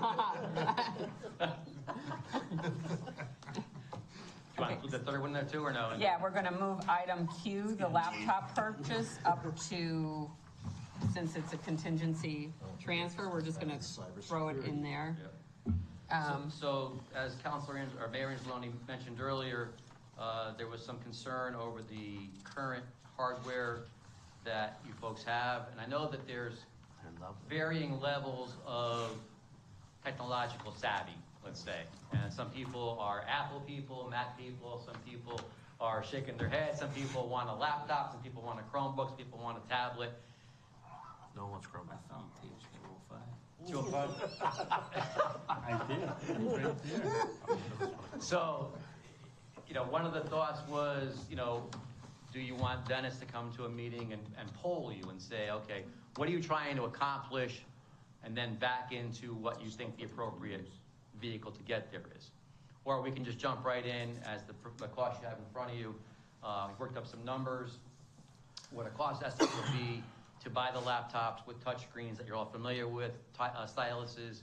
There's an ongoing cost for office licenses and antivirus. So I believe the initial number was 9810. Thank you, 9810. And the second year out would be 810 for And licenses and stuff. Yeah.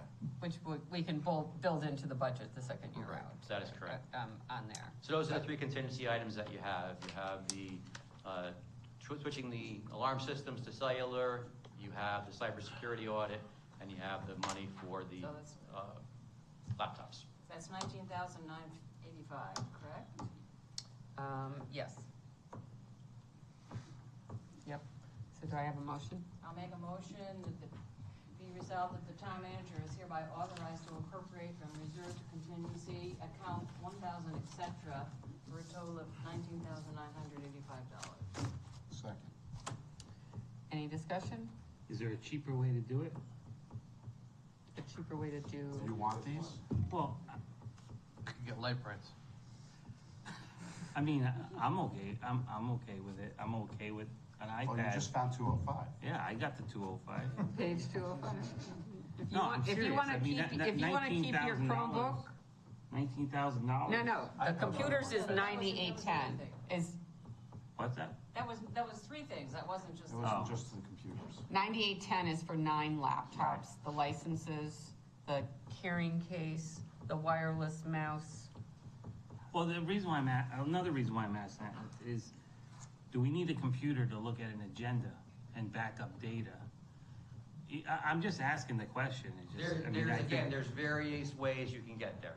And again, the concerns are, we gonna spend $1,000 for each of you that's never gonna be opened up?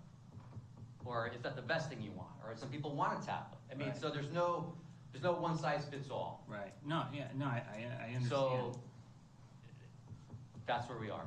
If we can either go with laptops and see how that works, or if you wanna kick it around and say, no, I'd rather have, an No, app, I think we gotta, it's a consensus thing. I'm just bringing up the point, is there a more economical way to be able to view agendas and have email? Cause I think pretty much that's what we use it for. There might be some people use it a little bit more than that, but that's what we use it for, right? Well, if they want us to use, the whole purpose, I thought, of going to, Office 365 was the whole Teams thing, that we're all on the same platform, we can all use it. And I will tell you, in trying to send documents to the council, me as the mayor, trying to send you stuff, it's a nightmare. I do it on my personal computer and send it to the town emails, because when I do a document on my personal computer in Word and send it to my town email so I can get it and do it through Outlook and everything else, it all gets distorted. Your formatting gets off, you spend more time trying to get it back into the format that you want it to be in. And then we also talked about, and this came up last year, we were going to be going to ClearGov this year for the budget. And my question was, do these Chromebooks even support that we could look at it and it would be functional for us? And if it doesn't, then there's no, in my mind, there's no point in me having this Chromebook. Someone else, you might be okay with it, but I can't function on this because there's too many things that I have to keep altering, and it just takes up a lot of time. And then I don't know what you guys are getting. Like when I send the email, I don't know what it looks like once you get it. Right. If you can open it, if you can do anything with it. So my suggestion is, if there's some council members that don't want a new computer and they're okay with the Chromebook, then fine. We can cut back on the purchase. We allocated the money, so if everyone wants one, fine. If there's some that don't, that's okay too. I mean, like Anthony said, it all depends on your level of what you're doing on them. And like I said, if Dennis had offered to come, if you want to come early to the next meeting, and you could kick around and say, okay, Maria, what are you trying to accomplish? Oh, this is how you can do it. Or, Nick, what are you trying to do? This is how you can do it, kind of way around it. So we could pursue it. We could hold off a month. I mean, it's up to you. I know you want to get it in time for the budget meeting, so. I don't want this for the budget. Kavish. Yeah. For me, I don't know about anyone else. But Are we gonna be paperless this budget? no.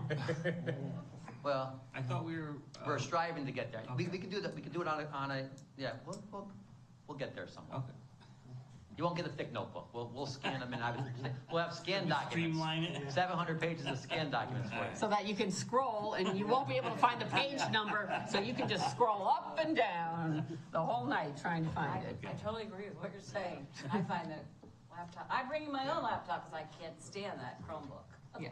They're So- awful. I mean, I think having sat where you're sitting and knowing what you're experiencing, I mean, it's perfectly reasonable to get all of you on the same level. Now, one member may use it more on Excel than Word or something else, but you should have all the same capacity to operate and do the work that you're doing and, find a page on a PDF, for example. So, I mean, all those things I think are reasonable for you to do that based on our discussion in finance, and certainly I think it's a fully appropriate thing to get you guys up to speed to be able to do the things you're supposed to be doing. So Make when I said the 19,000, that included the other two. I got it. Yeah. Because that wasn't a number I was looking at earlier. I was wondering where the 19,000 came from. Okay. Okay.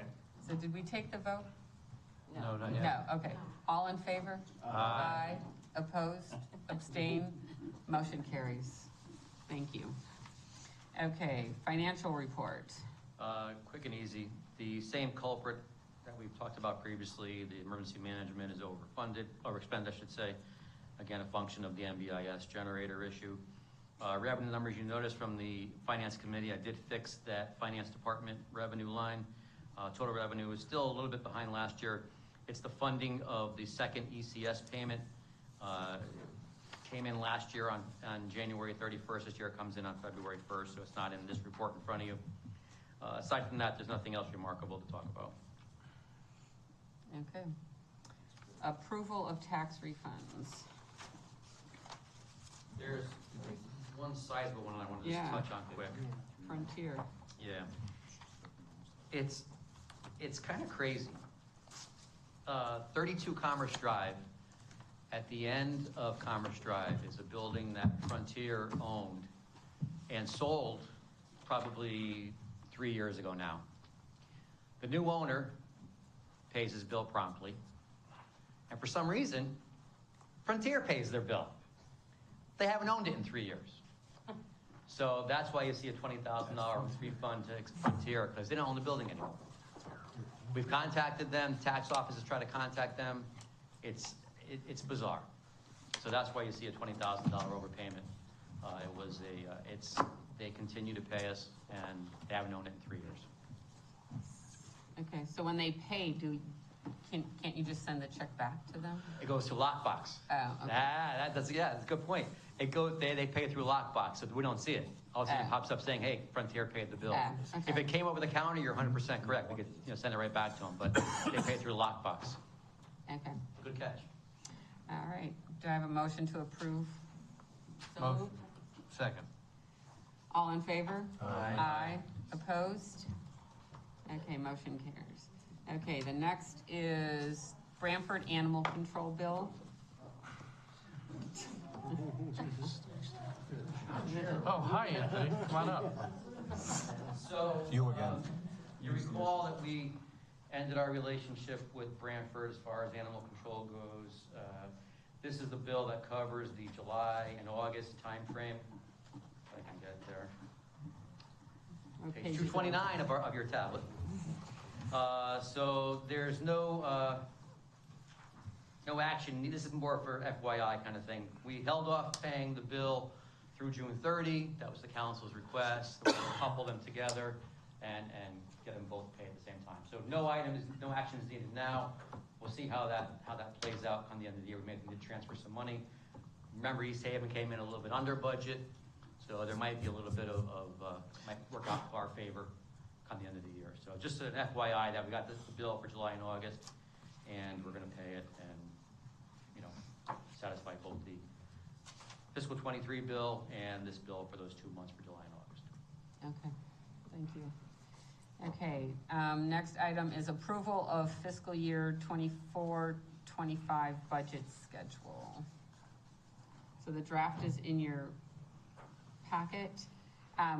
So just as a reminder, so generally in March, there's 6 departments that we will do budget workshops with. Park Rec, Fire, Police, Library, Board of Ed, and Public Works. So we scheduled them for Tuesday nights because we had talked about any town council meeting that we would have. We would keep them on Tuesday because people are used to council being on Tuesday. So we have March 12th in half-hour increments with Park Rec, Fire, and Police presenting their budget in a workshop to us. March 19th is our regular meeting. March 26th is a budget workshop for Board of Ed, Library, and Public Works. The public hearing, which is the one opportunity, that's where both the Board of Ed and the town present their budget.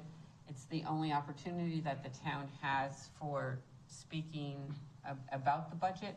This year it's going to be in the high school, in the cafeteria,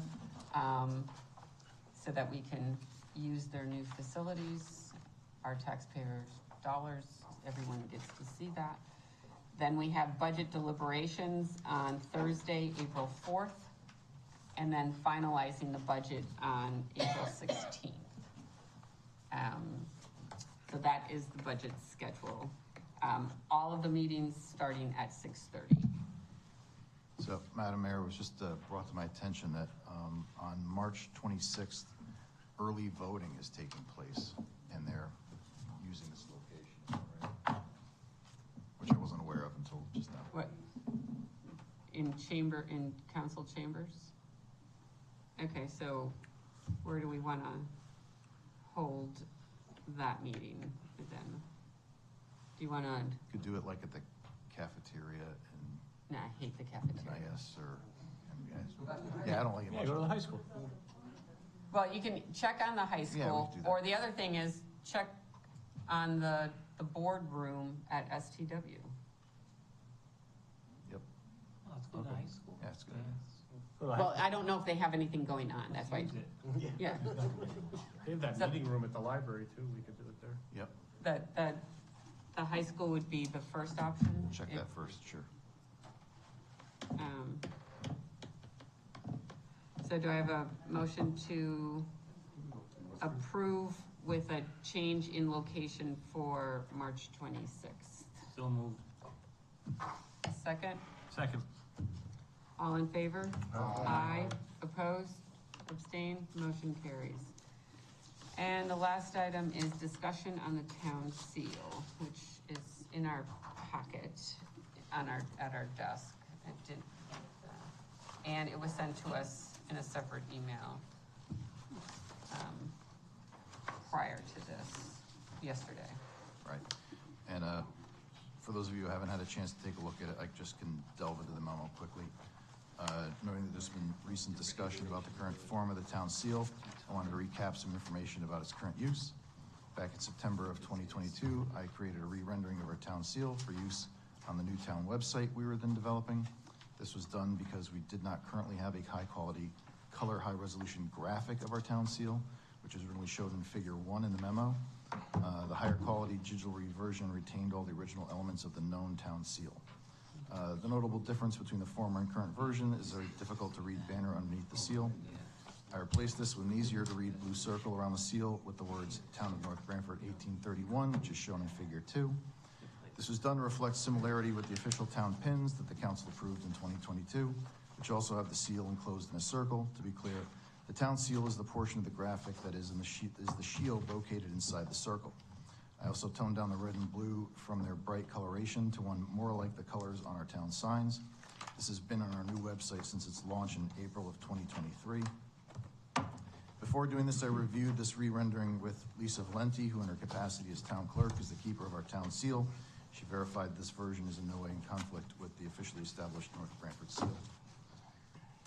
During this process, research by her uncovered some interesting things that are important to include by way of background. Prior to 1972, the town's emblem was a cut of Native Americans in front of the old Indian cave in Northford. The newer emblem, designed in 1971 by a heraldry hobbyist, Mrs. James Ameling, was adopted as the town emblem by the North Branford Town Council on March 7, 1972, which is shown in Figure 3. It included features that would be recognizable to everyone now: the chevron, the 3 mill wheels, and an arrow between a bow and hatchet. The design adopted was colored silver and red, as shown in Figure 3. This was first featured on the cover of the town's annual report in 1971. The motion to adopt it by the council noted the colors silver and red and eliminated the leafing shown at top. Since then, there have been numerous variations on this emblem. At some point, the colors black or red and blue, such as the town's signs throughout town, were used in place of the silver and red approved by the council. Board of Education even uses a purple and white version in Figure 4. There's also one that uses dark red that is front and center of the town dais right in front of you here. Additionally, at some point, the shape of the shield was changed from the approved version into one that reflects the shape and styling of the shield of the flag of the state of Connecticut. Both Town Clerk Lisa Valenti and I researched the Town Council meeting minutes to see if any of these changes in color or shape had ever been approved by the Town Council subsequent to their 1972 adoption of the emblem. Such changes were never authorized as far as we can tell based on town council minutes. Also, it is important to point out that this seal of 72 was not approved by the town council as a seal, but as a town emblem. That may seem technical, but it's important. The seal of the town is on file with the Connecticut Secretary of State's office. That is a colorless stamp which includes the shield design and actually more closely resembles the rendering I created with a circle around it that says North Branford, Connecticut. This is what appears on official documents stamped in the town clerk's office. Associated costs. I'm also aware that there have been some interest in the costs associated with using this new rendering of the seal. Costs have been nominal. I did the original graphic work with assistance from Jess Cave and Park and Rec, so there's no cost for that work. There is no cost associated with digital materials. It has been used on our letterhead since October of 2022, which is viewed on town council agendas, but our letterhead is generated internally as it is used, so there's no cost associated with that. Public Works had requested the use of a variation of the new rendering with North Branford Public Works in the seal. This was for UV fade-proof decals for their vehicles, which cost $655 total. Recommendation. There's certainly some ambiguity about the several variations of the seal and that are and have been in use, and none in use today fully conform with what is officially approved by the council in 1972. This discussion gives the opportunity for the council to clarify, officially adopt the modifications made as to shape, color, and rendering. The council should adopt a full symbol as the town seal that also is specific to the Pantone colors being used. This will ensure accurate use and branding going forward, and I'm happy to assist the council in accomplishing this. I've also got Town Clerk Lisa Valenti is here too, in case there's any questions relative to the history of the seal. I certainly thank you for all that history. Yeah, it's interesting. Pretty interesting to me too. Seems to be all to do about nothing. I mean, thank you for making a really nice looking seal that shows well on our town letterhead and trucks. Thank you. Just to clarify, if I may, approach? Yes, Please. please. It's an emblem, it's not the seal. Emblem. Yep, thank you. And they did correct that. If you look through the minutes in 72, they kept saying town seal, and at the end, they rectified that and said it's the emblem that we put on the letterhead. It is not the official town seal. So we do use the terms interchangeably, all of us do it, but if you're approving anything, you're approving an emblem and not the town seal. So is there a town seal? Yes. That's It's the the one ones to that I stamp. use, the hard Yeah. copy. Anytime we have to seal documents for the town, Oh, I have the seal, and according to state statute, what it is that shield, Yeah. and it does say seal on it, Town of North Branford, Connecticut, which is what is required by state statute. okay. We do, I mean, in his emblem, he added the 1831. That's not a requirement. The state requires you to put Town of North Branford, Connecticut, and see it, the actual word seal. Any other things that you want to put in for design is up to each town. Okay. Right, but it is a logo that goes on our letterheads, and I think it's a good idea to have a paper trail, so you know why it changed 10 or 20 years. When someone makes that ring red, we'll be able to go back and say, oh no, that was supposed to be blue, and here's the backup data. I think it's actually good that you went through that, and just to so there's Prominence. a paper trail to trace it. I think it's good.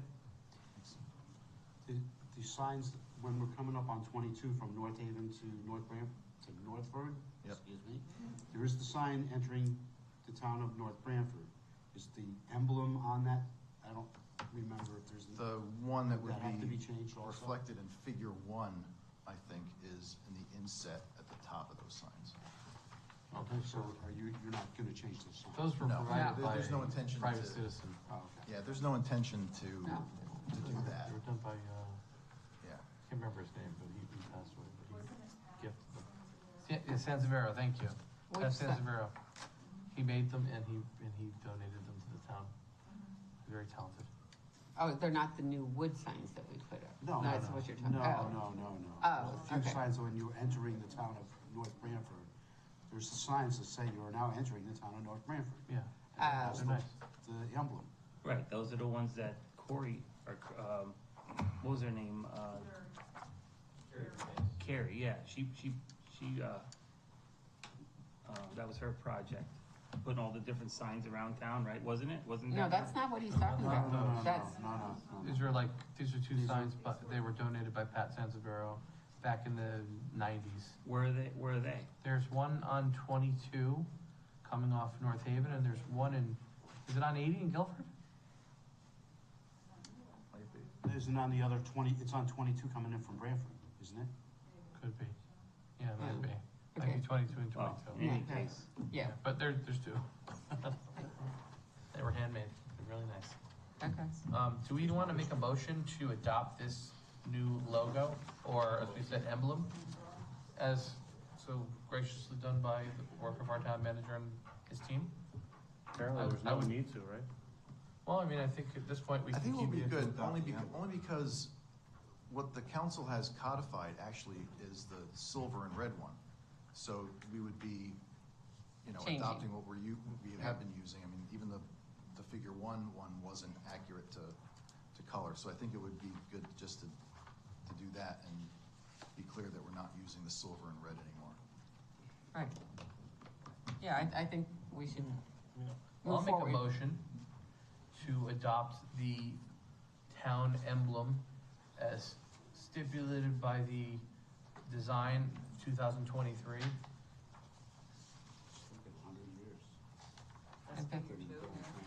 Yes, figure 2 on the documentation provided by the town manager's office.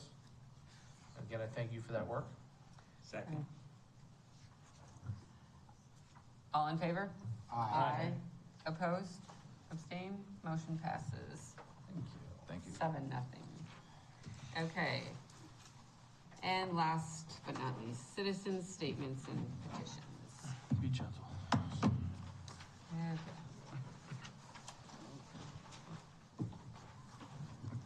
We're fast enough, Cliff. Cliff, you didn't get it first. Bill Savastano, the two ladies were here earlier. I thought they were going to speak on the tax relief in reference to a freeze. I didn't say anything about the freeze before. I don't know if the council is looking into a freeze, but that certainly could be added. And the requirements could be the same, meaning the thresholds, the age could be 5 years more, meaning instead of 65, it could be 70. Again, this is what I've learned in the past in looking into this. And the other one, you could put a stipulation on years at owning the property, 20 years. So I think could be simple enough for the tax relief.